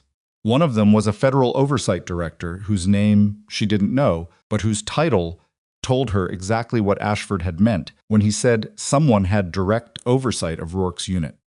The other 3 were in positions that touched federal procurement, intelligence contracting, and a Senate subcommittee whose specific portfolio she was not familiar with, but could infer from context. 4 people. 4 people who had known what Ashford was running and had ensured its invisibility for over a year. She closed the subfolder. She looked up. Rourke was watching her from across the room. Ashford was against the wall near the door, with one of Rourke's operators positioned 2 feet to his left, not tutting him, not restraining him, but present in the particular way that made restraint unnecessary. Kessler was on her stool with her weapon still in her hand, watching Ashford with the focused patience of someone who has decided to wait and has made peace with the waiting. Petra was back on her feet, positioned beside Marcus, watching his monitor with the steady attention that Nora had asked of her. Marcus was looking at Nora. She crossed the room and handed the tablet to Rourke. The subfolder dated 14 months ago. Those 4 names need to go to someone outside your standard reporting chain, and you need to decide who that is before you make any communication from this building. Anyone you've already contacted about tonight's operation may have had visibility they shouldn't have. Rourke took the tablet. He looked at the subfolder. His face did the thing it had been doing. For the last hour, the compression of a man absorbing facts that rearrange the landscape and continuing to function in the rearranged landscape because that is the only available option. He was good at it. But the corners of his eyes were doing something that the rest of his face was not, and Nora registered it and did not mention it. Ashford, Rourke said. His voice had changed register slightly. The external contacts in the courtyard. Who called them? Ashford was quiet for 2 seconds. I did. From the loading dock. Before I came back. You called them, and then you came back inside. Yes. Why? Another pause. Ashford looked at his hands, then at the room in general in the way of someone deciding how honest to be. Because when I was standing at the loading dock with the copied data, I realized the people coming to extract me were also the people who would ensure I was never in a position to testify about anything. The arrangement was always structured that way. I was an operational asset, not a principal. Operational assets who become liabilities are not extracted. They're managed. He said the word with the particular flatness of someone who knows exactly what it means in this context. I've been managing that kind of problem for other people for 8 years. I know what it looks like from the other direction. The room was very quiet. So you came back, Rourke said. I came back. Ashford looked at Nora, and I made a calculation about who in this room had the least reason to let me be managed. Nora looked at him steadily. I have every reason to let you be managed. You fired me to protect a criminal operation. Yes. You terminated my livelihood and my professional standing and spent 3 days letting me think it was about my performance. Yes. So when you say I'm the person with the least reason to let you be managed, you're not talking about reasons that benefit me. You're talking about reasons that are external to both of us. He held her gaze. The names on that tablet. If they're managed the way I'd be managed, the network doesn't collapse. It pauses. It rebuilds under different administrative cover. The 31 patients who came through my facility, the network that produced them continues producing them somewhere else. He paused. You spent 6 weeks trying to get one supply discrepancy report taken seriously because you thought it mattered. It did matter. It still matters. The question is whether it ends here or just gets interrupted. Snore said nothing. She turned away from him. She didn't turn away because she disagreed.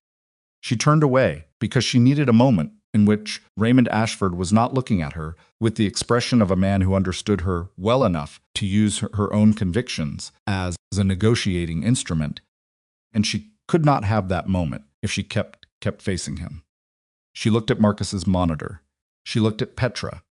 She looked at the window gap and the courtyard beyond it where Rourke's remaining operators had, in the last several minutes, handled the external contacts with the specific efficiency she'd heard and not seen no further sound from that direction, which was its own kind of answer. She thought about Diane in the parking structure. Be careful. Said with the tone of someone who knew what was back there and had decided for whatever reason not to be the one to surface it. She thought about the pharmacy director who had received her report and not responded. The department head. The 6 weeks of silence from people who were not presumably all complicit, some of whom had probably received the report, felt the discomfort of it, and made the daily human calculation that involvement was more costly than avoidance. She had been the one person who couldn't make that calculation. Not because she was braver than the others, but because she was built in a way that didn't have an off switch for it. She had identified a problem, and the problem had not resolved, and she had not been capable of moving past that regardless of what it cost her. It had cost her plenty. It was going to cost her more before this night was finished. She looked at Rourke. What do you need from me to make the tablet's contents usable through a channel that doesn't run through your compromised oversight? Rourke had been thinking about that since she handed him the tablet. She could tell by the pace of his answer not hesitation, but the delivery of something already worked out. I have one contact at the Inspector General level who was not part of any communication about tonight's operation. Never on the authorization chain. We've worked together before in a context that predates my current command assignment. He paused. I'd trust her. Call her from a device that hasn't touched your regular networks tonight. If you used your radio or your primary phone to authorize tonight's operation, those are potentially visible. Rourke looked at one of his operators. The operator produced a device from a sealed pouch on his kit. Secondary comm. Clean. Rourke took it. Ashford, from the wall. Before you make that call, there's something else on the tablet. Page 43 of the patient files. 6th entry. Nobody moved for a moment. Rourke looked at Nora. Nora looked at the tablet in his hand. Something in the way Ashford said it, not as a weapon, not as leverage, but with the specific reluctance of someone flagging something they would rather not flag, made her chest tighten before she understood why. She took the tablet back, went to page 43, found the 6th entry. She read it. She read it again.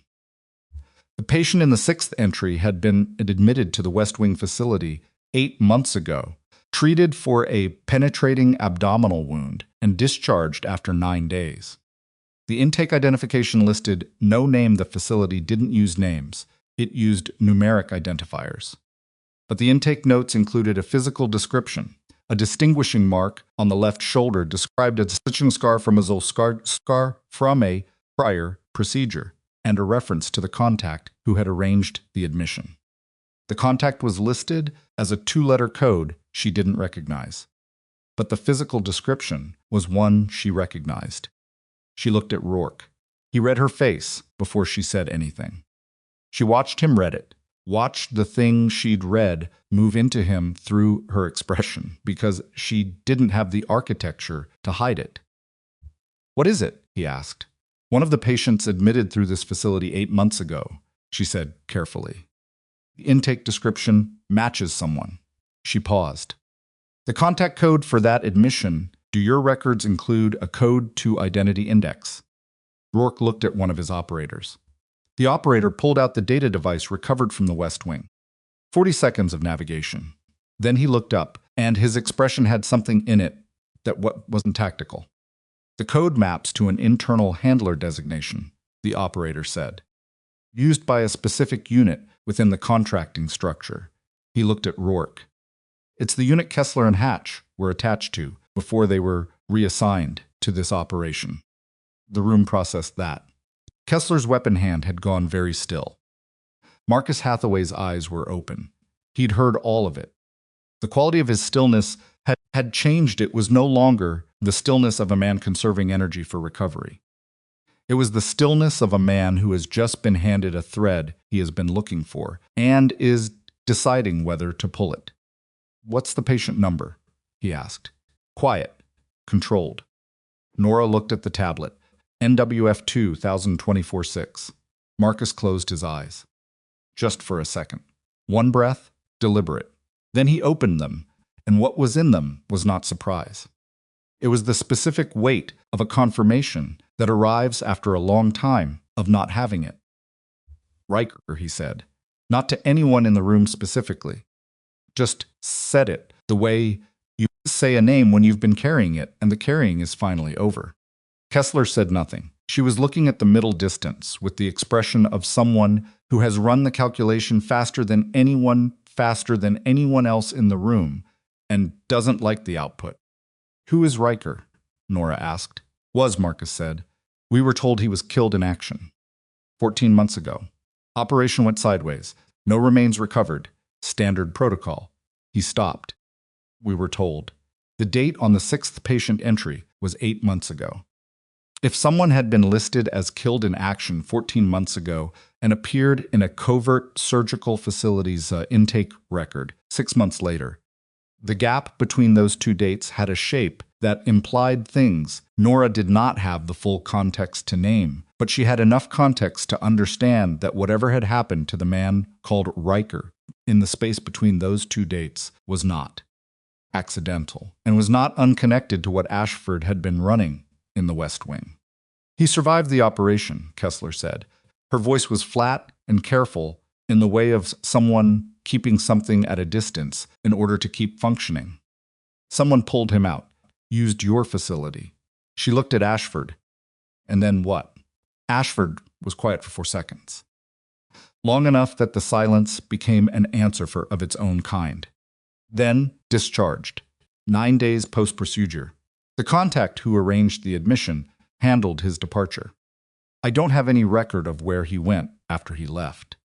"You're saying someone extracted a man your network, surgically treated, listed as an operative kill, and moved him to an unknown location," Rourke said. "And the contact who arranged all of that is tied to the unit Kessler and Hatch were assigned to." "That's what the records show. And you're only surfacing this now." "I'm surfacing everything now." Ashford said it without inflection. "That's the arrangement." Rourke turned away from him. He looked at the clean comm device in his hand. He looked at Nora. "The IG contact? I'm calling her now. This goes beyond what I can manage at the operational level." He paused. "You should know, when this gets to the formal stage, you're going to be asked to provide a full account. Everything you observed, documented, everything tonight. It's going to be a long process." "I know," Nora said. "Your termination, the supply reports, all of it enters the record." "I know that too." He looked at her for a moment. "You documented the timeline. When Ashford fired you, I saved it in 3 places. 2 encrypted." Something moved in his face that was not quite a smile, but was in the same neighborhood. "Of course you did." He stepped into the corridor to make the call, and the operator shifted to cover the doorway behind him. Nora turned back to Marcus. His pressure was holding at 97 systolic, still low, but stable, the upward trend continuing at the increment she'd projected. The compound in his system was degrading on the curve she'd mapped. He was going to be all right. Not tonight, not in the next hour, but in the way that mattered, the permanent way, the way that meant he would go home to whoever was waiting for him. Kessler, Marcus said. Kessler looked at him. She had put the weapon away. Her leg was extended, the field dressing dark at the edges with dried blood, her face carrying the exhaustion of someone who has been operating past their limit for long enough that the limit has stopped feeling like a limit and started feeling like the normal state of things. "We'll find him," Marcus said. "You don't know that." "I know you. You'll find him." Kessler looked at the wall, then at the floor. Then she said quietly, "He was the one who trained me." And then she didn't say anything else, and nobody asked her to. Nora was checking Marcus's IV site when Rourke came back through the door. His expression had changed, not relaxed. Nothing about him had relaxed, but it had clarified. The tension of a man operating on uncertain ground had shifted to the tension of a man who has found solid footing and knows exactly what's under his feet, even if what's under his feet is difficult. "She's sending a team," he said. "ETA 90 minutes. Federal marshals and an IG investigative unit. They're not coming through any channel connected to the names on that tablet." He looked at Ashford. "You're going to be taken into protective custody by that team. Not my people. Not local law enforcement. IG custody, which means you're insulated from the network you're about to testify against." Ashford nodded once, the nod of a man who has negotiated the terms he needed, and is now past the point of showing relief about it. "The 3 external contacts from the courtyard," Rourke continued, "are in custody. 2 local law enforcement units arrived on mutual aid. I called them through a back channel 20 minutes ago, separate from my primary comms." He paused. "The exterior situation is contained." "The West Wing?" Nora asked. "Sealed and under guard. The IG team will process it as a crime scene." He looked at her. "Your supply reports, all 6 weeks of documentation, are going to be central to the investigative record. The IG contact wants a copy of everything you have. Original files, dates, the formal inquiry to Ashford's office." "I have everything," Nora said, "saved in 3 locations." "Too encrypted," he said, almost to himself. Then louder, "One more thing." He reached into his chest rig and produced something small and flat. He held it out to her across the exam table, across the space between them, across the particular distance between what she had been 48 hours ago and what she was standing in right now.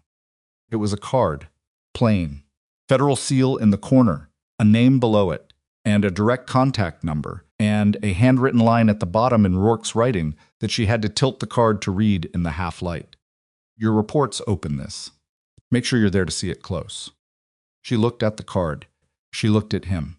90 minutes, she said. 90 minutes, he confirmed. She tucked the card into the pocket of her scrubs. She turned back to her patient, and Petra moved aside to give her room, and the monitor beeped its steady rhythm. She was recalculating the final intervention phase, the last step of the protocol, the one that would neutralize the residual compound and clear Marcus Hathaway's system to a point where a proper medical facility could manage his recovery without specialized knowledge, when Rourke's radio crackled. And this time, the voice on it was not one of his operators. It was a woman's voice. Tight, clipped. 3 sentences that Nora caught in fragments through the transmission noise. She caught enough. Rourke's hand went still on the radio. He looked at the operator nearest him. The operator looked back with the specific expression of someone receiving information that changes the geometry of everything they've been working from. "Say again," Rourke said into the radio. "Flat, controlled." The woman's voice repeated it. Clearer this time. Nora heard it fully. The IG contact Rourke had called 20 minutes ago, the one person outside his compromised oversight chain, the one he'd said he trusted. The contact who was sending a team in 90 minutes had just received a notification through official channels.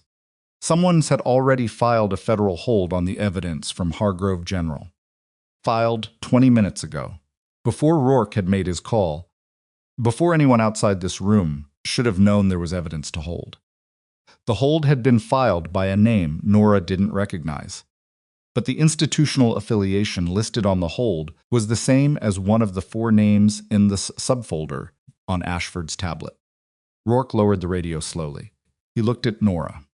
His face was doing the thing where it compressed everything into functional stillness, but underneath the stillness, something had shifted. The solid footing he'd found 10 minutes ago had moved, and he was calculating the new ground with the rapid, unsparing assessment of a man who has been here before and knows how to keep moving when the map stops matching the territory. Ashford was looking at his hands. They knew, Nora said. Not a question. They knew, Rourke said. Before you made the call. Before I made the call. He paused, which means either the clean device wasn't clean, or he stopped. The oar hung in the room. Nora looked at Ashford, at his hands, at the specific angle of his head, which was the angle of a man listening very carefully to a silence that is confirming something.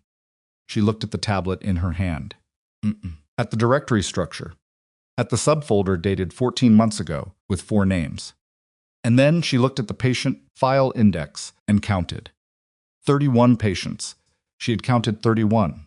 Rourke had said 31. The directory showed 31 entries. The directory showed 31 entries. She opened the index and scrolled slowly, the way she'd read intake files at the beginning of a shift when she was looking for something specific that she didn't yet know the name of. At the bottom of the index, below the 31st entry, there was a 32nd. It had no date, no patient number, no physical description. It had one line, a name, not a code, not an identifier. A full name, handwritten into the digital record at some point after the rest of the file was compiled, added by someone with administrative access to the system. The name was not Ashford's. She looked up, looked at Rourke, looked at the clean comm device sitting on the exam table where he'd set it down to take the radio transmission. Rourke, she said, very quietly, who gave you this device tonight? Rourke looked at the device on the exam table. The question landed in the room the way a specific kind of question lands, not loud, not dramatic, but with the weight of something that reorients everything it touches. He looked at the clean comm device, and then he looked at Nora, and his face was doing the compression thing, the functional stillness, but underneath it, something was moving fast. Sergeant Dolan, he said, my comms specialist. He preps all secondary equipment before an operation. Is Dolan here tonight? He's on the helicopter.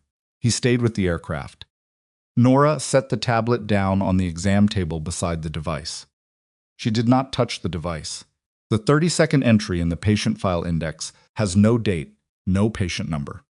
It has one name written in full, not a code. She looked at him steadily. The name is Dolan. The room held that for 3 seconds. Rourke picked up the tablet. He read what she'd read. She watched him read it, watched the thing it meant move through him in stages. The first stage fast and involuntary, the second stage controlled and brutal, the third stage, something that settled below all of that into a cold and functional place. He set the tablet down. He looked at the clean comm device. Then he looked at his radio, and then at the door, and then at the specific vector through the hospital that led back to the parking structure and the roof where his aircraft were sitting. Dolan ran comms for tonight's operation from the helicopter, he said. Full communication visibility. Every transmission. And he gave you a device he told you was clean, Nora said. Yes, before you used it, before I used it. He stopped.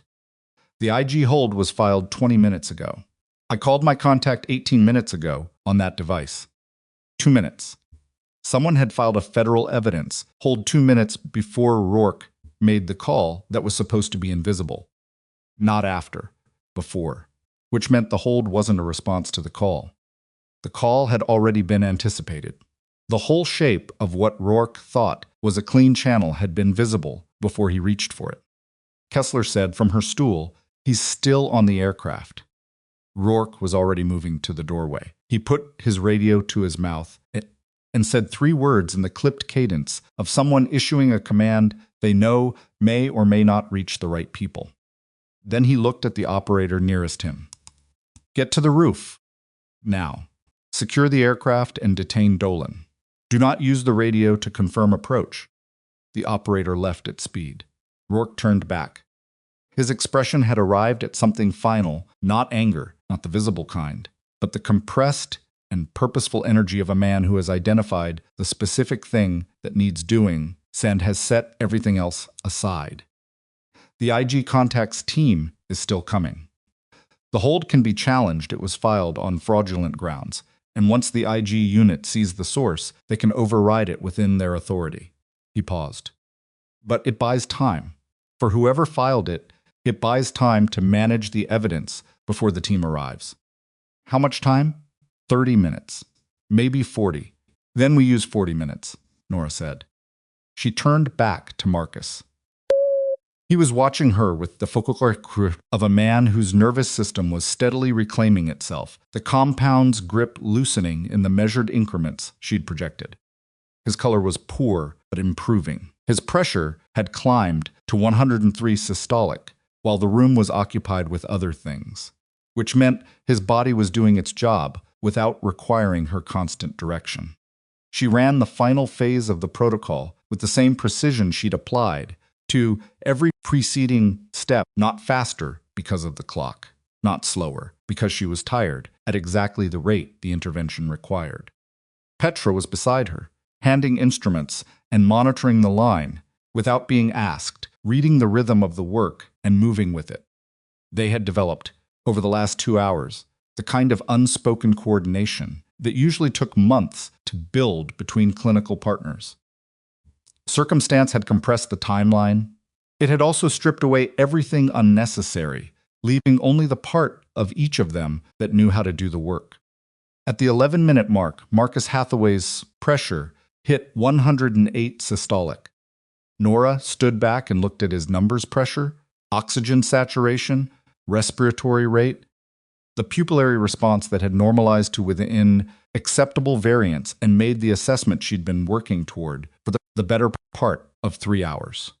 "He's stable," she said. "Genuinely stable. The residual compound concentration is below the threshold for neurological risk. He needs a hospital, a real one, fully equipped for monitoring and complete recovery. But the crisis window is closed." Marcus looked at her. "Meaning, I'm not dying tonight. Not from this. Don't make any sudden movements for the next 6 hours, and don't let anyone give you anything without checking with a physician who has my protocol notes first." She paused. "I'll write them out before you leave." "You're going to write me treatment notes," he said. Is that surprising? He thought about it. "No," he said.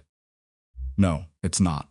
She wrote the notes on a supply chart, formed the only paper available in the specific, dense shorthand of someone who has learned to communicate clinical information in minimal space, the way you learn when you're working in a forward operating base with limited resources, and no time for paragraphs.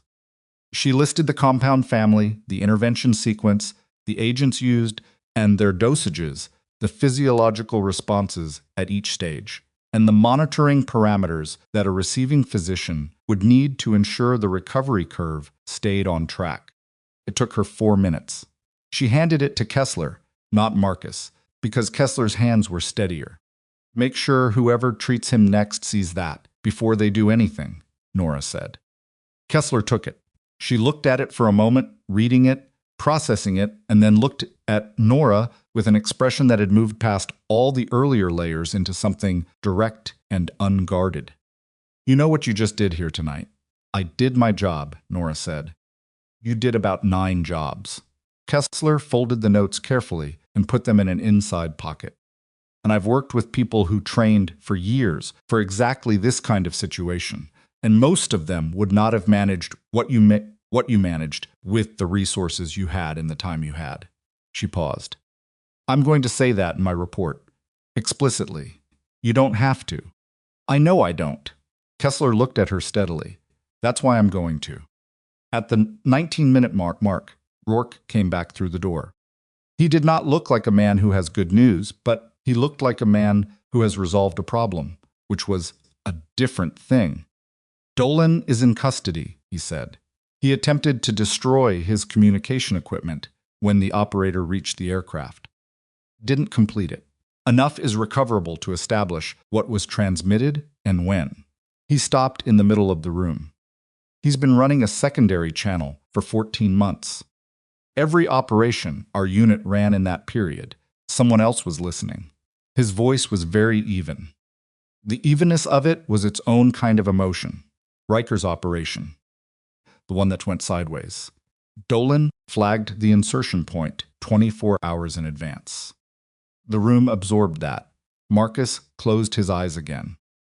1 breath. 2. Then he opened them, and what was in them was a grief that he did not put language to and did not need to, and Nora looked away to give him the privacy of it, because it was not hers to witness fully.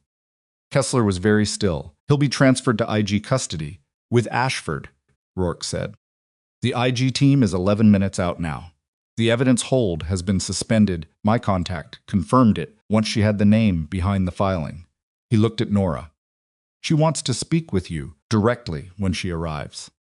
With me specifically. With you the slimy port, the supply reports, the timeline, the formal inquiry, she's calling it the foundational record for the entire investigation. Everything else we have tonight builds on what you put in writing 6 weeks ago. He paused. She wants to make sure you're in the room when this is formally opened. Nora looked at the exam table. At the supply chart she'd used for Marcus's notes, the pens still in her hand. At the box of her personal items that someone had, at some point in the last hour, brought from the trauma bay and placed near the door of this room, the photo of her sister face up now, the stethoscope, coiled cells beside it. She thought about the attorney's voicemail that hadn't been returned. About 3 days in her apartment with the encrypted files and the carefully documented timeline, sitting with the particular frustration of someone who has done everything correctly and hit every wall anyway. About the way institutions work, the way they move slowly and carefully when they move at all, and the way that slowness can feel from the inside like permanent immobility. She had not fixed any of that. The walls were still real. The slowness was still real.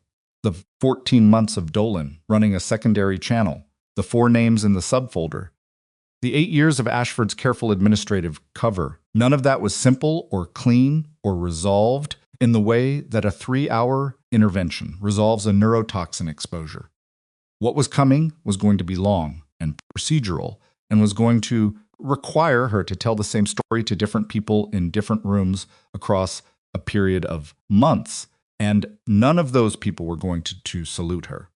She knew all of that. She also knew what she'd done tonight, and she was not going to minimize it, and she was not going to let 3 days of a cardboard box and an unreturned voicemail define the frame around it. "Tell her I'll be there," Nora said. The IG team arrived in 12 minutes, not 11 federal vehicles through the ambulance bay, 6 investigators and 4 marshals, with the specific organized energy of people who have been briefed en route, on DAT, and are operating from a clear picture. Their lead investigator was a woman named Vasquez, compact and precise, with short, gray-streaked hair, and the manner of someone who has been in rooms where powerful people lied to her for long enough that she no longer makes assumptions about what she's walking into. She walked into the surgical prep room and took 30 seconds to read it. Marcus on the table, Kessler on the stool, Rourke near the door, Ashford against the wall with a marshal now beside him.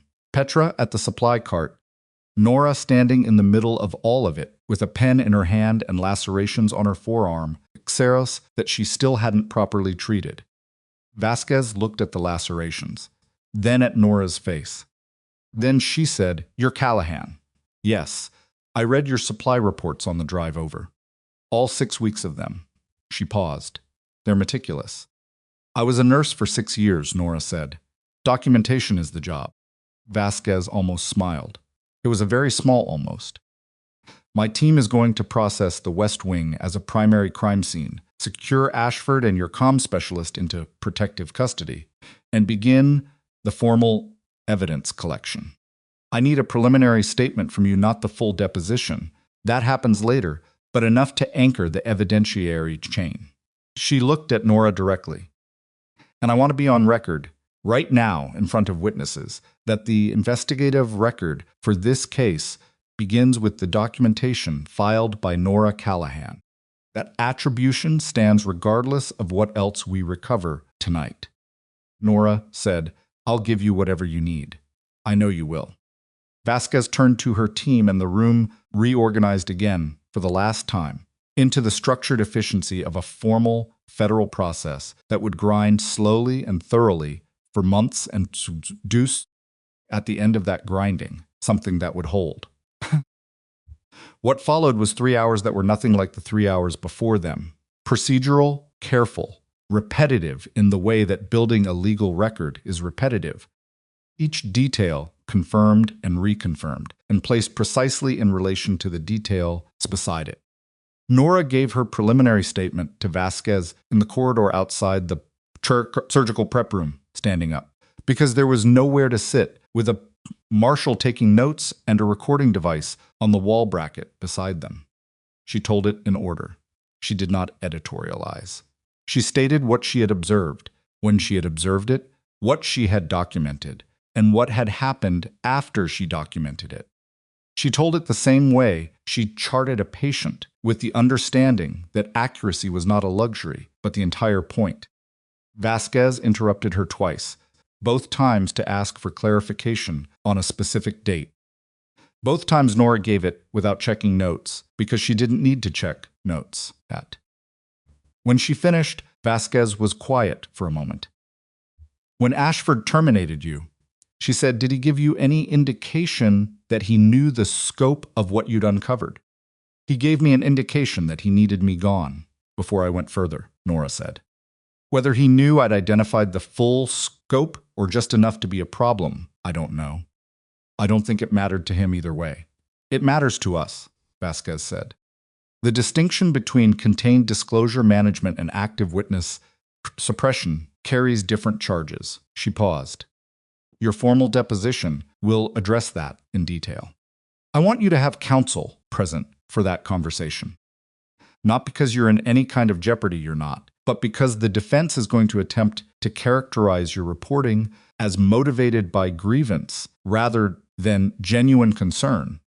And I want that characterization addressed and documented from the beginning. I had a grievance, Nora said. I'm not going to pretend otherwise. Ashford fired me, and I found that unjust. She met Vasquez's eyes. I also had 6 weeks of supply discrepancy documentation that predated the termination by a significant margin. The grievance didn't produce the evidence. The evidence produced the termination. Vasquez looked at her for a moment. Then she wrote something in her notes, and Nora didn't ask what it was. At 4:20 in the morning, Raymond Ashford was walked through the main hospital lobby in federal custody. The lobbies were back on. By then, the main power had been restored when the IG team arrived, and the lobby was not empty. Word had moved through the hospital the way word moves through institutions in the middle of the night, incomplete and fragmented, but recognizable in its general shape. And there were staff gathered near the main desk and in the corridor off the atrium who had heard enough to know something had shifted in a direction they hadn't expected. Ashford walked through the lobby in his suit jacket, with his hands secured in front of him and some federal marshals flanking him, and he did not look at the staff gathered at the edges of the space. He kept his eyes forward and his face arranged into a version of itself that was trying close to be neutral and achieving something closer to diminished. 8 years of authority carried in a particular way, in the pace of movement, in the use of space, in the assumption that rooms organized themselves around you, and all of that was gone from him. He looked, in the lobby light, like a man who had been revealed rather than apprehended. Like the revelation was the actual event. Diane was standing near the main desk. She saw Norsa before she saw Ashford, And what moved across her face was complicated relief and guilt and something that was trying to become an apology and didn't quite get there. Nora looked at her and gave her a single nod, not warm, but not unkind either. The nod of someone who understands that people make the calculation that Diane had made every day, and that understanding it doesn't mean endorsing it. Then Ashford passed through the lobby doors, and the night took him, and what was left was the lobby and its light, and the people in it, who would be spending the next several months explaining what they had and hadn't known. Marcus Hathaway was transferred at 4:45 a.m. to a federal medical facility, 40 minutes north of Tacoma, with Nora's protocol notes in Kessler's pocket and a physician on the receiving end who had been briefed by Rourke on what he was getting and what the treatment record required. Kessler went with him. She walked out on her injured leg, with the field dressing still in place, refusing the wheelchair with a look that foreclosed further discussion. And she stopped in front of Nora in the ambulance bay before she got in the transport vehicle. She put out her hand. Nora shook it. "Riker," Kessler said. "We're going to find him." "I believe you," Nora said. And she did. The sun came up at 6:08 a.m. Nora knew the exact time because she was standing in the ambulance bay when it happened, having finished her preliminary statement and her secondary review of the evidence documentation and the 4 cups of bad coffee and the 4 cups of N from the ER break room vending machine that had gotten her to this point. The sky went from the particular dark of early morning to something lighter and less certain, and then the light became actual light, the kind that had a direction and a warmth and made the concrete of the ambulance bay look almost tolerable. She was looking at the dawn like it was something to solve when Rourke came out. He had a cup of coffee from the same bad vending machine, and he stopped beside her without announcement, and they stood there for a minute without talking, which was comfortable in a way that not many silences with near strangers are comfortable. He was still in his tactical gear. She was still in her scrubs with the wrapped forearm and the dried blood at the margin of the gauze that she kept meaning to change and kept not changing. "Dolan's communication records go back 14 months, he said. "Long enough to cover 6 completed operations. We're going to have to review all of them." "I know. That's going to be a long process. You keep telling me that. Because it's true, and I want you to know what you're walking into." He paused. "Your termination, the hospital board, has been notified. Vasquez's office sent formal notification 2 hours ago that the termination of Nora Callahan was conducted under circumstances directly connected to an active federal criminal investigation, and that the hospital's board of directors should expect to receive further communication regarding their own administrative oversight responsibilities." He held his coffee with both hands. "They're going to reverse it. The termination. Formally, and probably publicly." Nora looked at the lightening sky. "I'm not sure I want to go back." "That's a different question from whether you should have been fired." "Yes," she said. "It is." She thought about that separately. The 2 questions sitting beside each other without needing to resolve into the same answers. She had been fired unjustly. That was a fact that now had a federal record behind it, and an investigation, and a set of named defendants. The injustice was documented, which was what she'd wanted from the beginning. Not vindication as an emotional experience, but vindication as a matter of record, the timeline established and attributed and placed in a context that couldn't be revised. Whether she wanted to go back to Hargrove General was something else. Whether she wanted to return to the department where she'd spent 6 years being underestimated by people who used her expertise when it served them and dismissed her standing when didn't. That was a question about what she wanted for the second half of her professional life, not a question about what had been taken from her unfairly in the first half. Both things were true, and they pointed in different directions. She had learned, in the last several hours, something she had not expected to learn. Not about the network, or Ashford, or the names in the subfolder. About herself. About the part of herself she had put away at 28 and assumed was gone because she'd stopped looking at it. It wasn't gone. It had been there the whole time. patient and intact, waiting for the moment when the situation required it, and she stopped having the option to pretend it didn't exist. She was good at this, not just the nursing, though she was good at that too.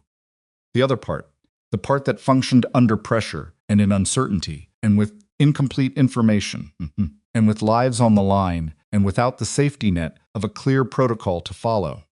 She had always been good at that, and she had spent 4 years in a Tacoma emergency department using 1/4 of that capacity because 1/4 was what the job required. She did not know exactly what came next. She didn't have the full picture of it, and she wasn't going to invent one on the basis of one extraordinary night and a dawn she hadn't slept through. But she knew what she was, and she knew what she was capable of, and she was not going to put that away again. Vasquez mentioned something, Rourke said. He said it carefully, which meant it was something he'd been insisting on for a while. She works with a joint federal medical task force. Investigative support, medical forensics, field consultation. It's a small unit. They deal with exactly the kind of situation you handled tonight scenarios that require clinical expertise in non-clinical context, where standard protocols don't apply. He paused. She's been trying to build it out for 2 years. People with the right background and the right combination of skills are hard to find.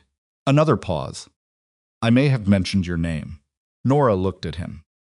Before you say anything? I'm not going to say anything yet, she said. Okay, I'm going to think about it.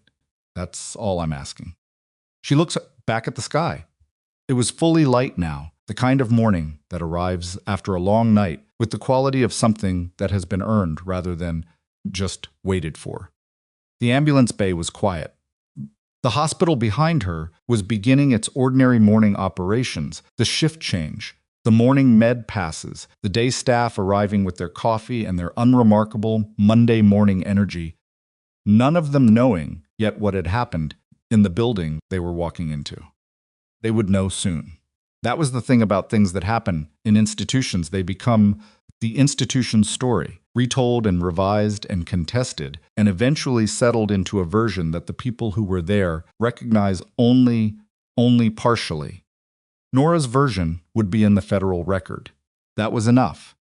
She didn't need the institutional story to get her right. She needed the record to exist, and it would exist. And in 30 years, when someone pulled it as part of some other investigation into some other network, it would say exactly what happened and who had seen it first and what it had cost her to say so. Rourke finished his coffee. He looked at the cup with the expression of a man who has had better coffee and accepted worse without complaint.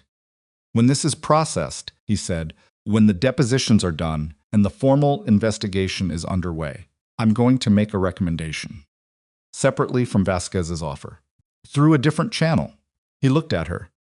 It's going to say that your service record, both before and after your military attachment, reflects a standard of clinical and operational judgment that should have been formally recognized long before tonight. He paused. It's going to use specific language about your actions tonight that puts them on a level I don't use lightly. You don't have to do that, she said. You keep saying that about things people want to do. Because it's usually true. It's not true this time. He looked at her directly. You kept a man alive with equipment that would have made most field medics sweat in a room with a missing window and active exterior contacts, while simultaneously identifying a compromise in my own team that I'd missed. He paused. The least this organization can do is put that in writing and put it somewhere it doesn't disappear. She looked at the cup in her hand, the bad vending machine coffee, cold now. She thought about Gerald, the 73-year-old from the beginning of the shift, who had shaken her hand with both of his and called her a good one. She thought about Danny, the asthma kid in the dinosaur gown. She thought about Mrs. Ferreira going home after 6 days and the husband who'd found her in the hallway and run out of words. She thought about Petra, who had been terrified and good and would be exceptional given the chance. She thought about a door standing open by 3 inches and the 6 weeks of documentation she'd saved in 3 places. and the formal inquiry she'd sent to Ashford's office that had gone unacknowledged and had then moved through channels she didn't know existed and pulled on threads she hadn't known she was holding. She had done what she always did. She had seen something wrong, and she had documented it, and she had not stopped because the people she reported it to didn't respond. She had not stopped because the cost of continuing increased. She had not stopped because someone with authority over her livelihood had sat across a desk and given her a folder of theater and a termination that was supposed to make her go away. She had not gone away. That was not exceptional. Or maybe it was, but it shouldn't be. It should be the floor, not the ceiling. It should be the minimum expected of anyone who has the knowledge to see something clearly and the position to say so. The problem was not that Nora Callahan was extraordinary. The problem was that ordinary became extraordinary in a context where most people had learned to look away. She set the coffee cup down on the concrete ledge of the ambulance bay. She thought about Vasquez's offer, about Rourke's recommendation, about the Federal Medical Task Force that dealt with exactly this kind of situation and needed people with exactly this combination. She thought about what it would mean to stop using 1/4 of what she was. She picked up the cup again and held it, because she wasn't done with the moment yet, and she had earned the right to stand in it a little longer. Rourke was watching her in the peripheral way that people watch other people when they don't want to be seen watching.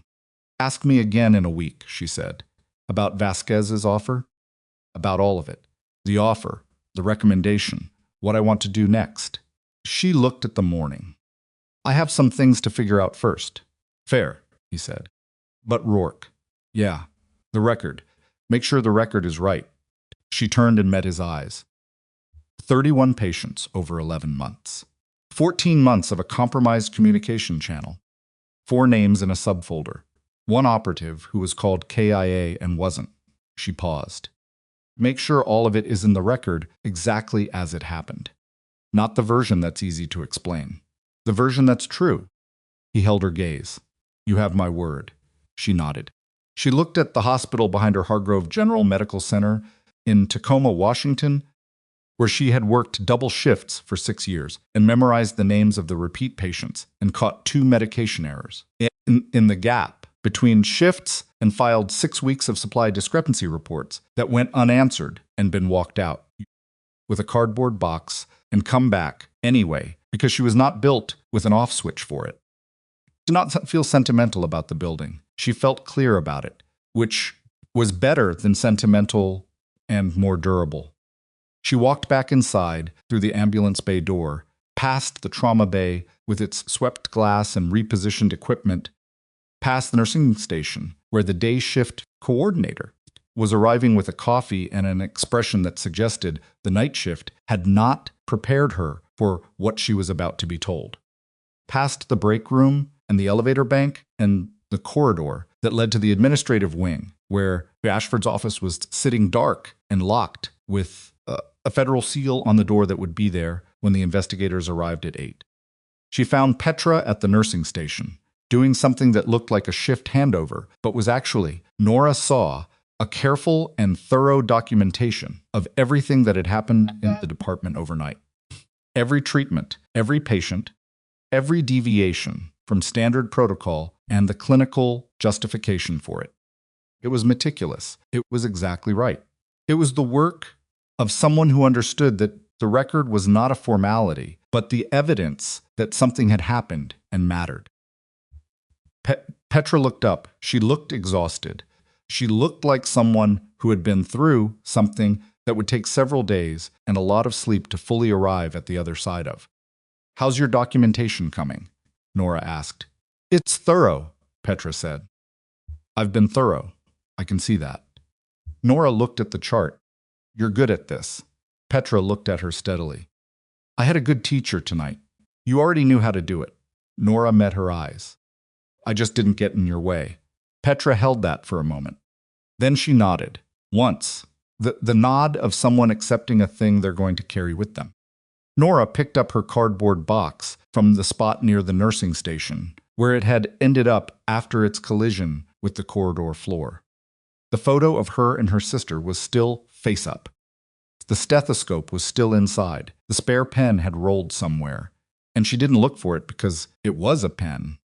She stood in the emergency department of Hargrove General Medical Center at 6:34 in the morning of a day that was going to be complicated for a large number of people, holding a cardboard box. And she did not feel like someone who had been discarded and fought her way back. She did not feel triumphant. She felt tired and clear and like a woman who had done exactly what she was built to do in exactly the situation that required it, and who understood, without sentimentality or false modesty, that the value of that was not diminished by the fact that it had cost her. She had been underestimated. She had been removed. She had come back, not because anyone invited her, but because something important needed doing, and she was the one who could do it. And those two facts, the removal and the return, were now both part of the same record, inseparable, each one making the other legible. She walked to the ambulance bay exit. She stopped at the door. She did not look back at the department with longing or regret or any of the other emotions that the moment seemed to be suggesting. She looked back at it with the clear, unadorned recognition of someone who knows what a place cost them and what it gave them and has finished the accounting. Then she walked out into the morning. The city was waking up around her Tacoma in the early light, ordinary and indifferent and entirely unaware of what had happened in the building behind her. Traffic beginning on the avenue, a bus pulling to a stop at the corner, someone's dog on a leash pulling toward a fire hydrant with the focused commitment of an animal that knows exactly what it wants. She stood on the sidewalk for a moment with the cardboard box under her arm and the morning around her and the stethoscope in the box and the photo of her sister and the federal record that now existed in the world with her name on it and the specific clean feeling of having done something real. She was not the same woman who had walked out of this building 3 days ago with this box. She was not sure yet exactly who she was now, or what came next, or whether a week from now she would call Vasquez and say yes to the thing being offered. But she knew what she was made of. She had always known, in the theoretical way of someone who has the knowledge but hasn't had occasion to use it in a long time. Now she knew in the way that doesn't go back to theoretical, the way that stays. She started walking, not away from anything, not toward anything she could name yet, just walking in the morning with her hands free and her eyes open and the whole unresolved, imperfect, genuinely difficult future waiting at whatever distance it was waiting at, patient and real.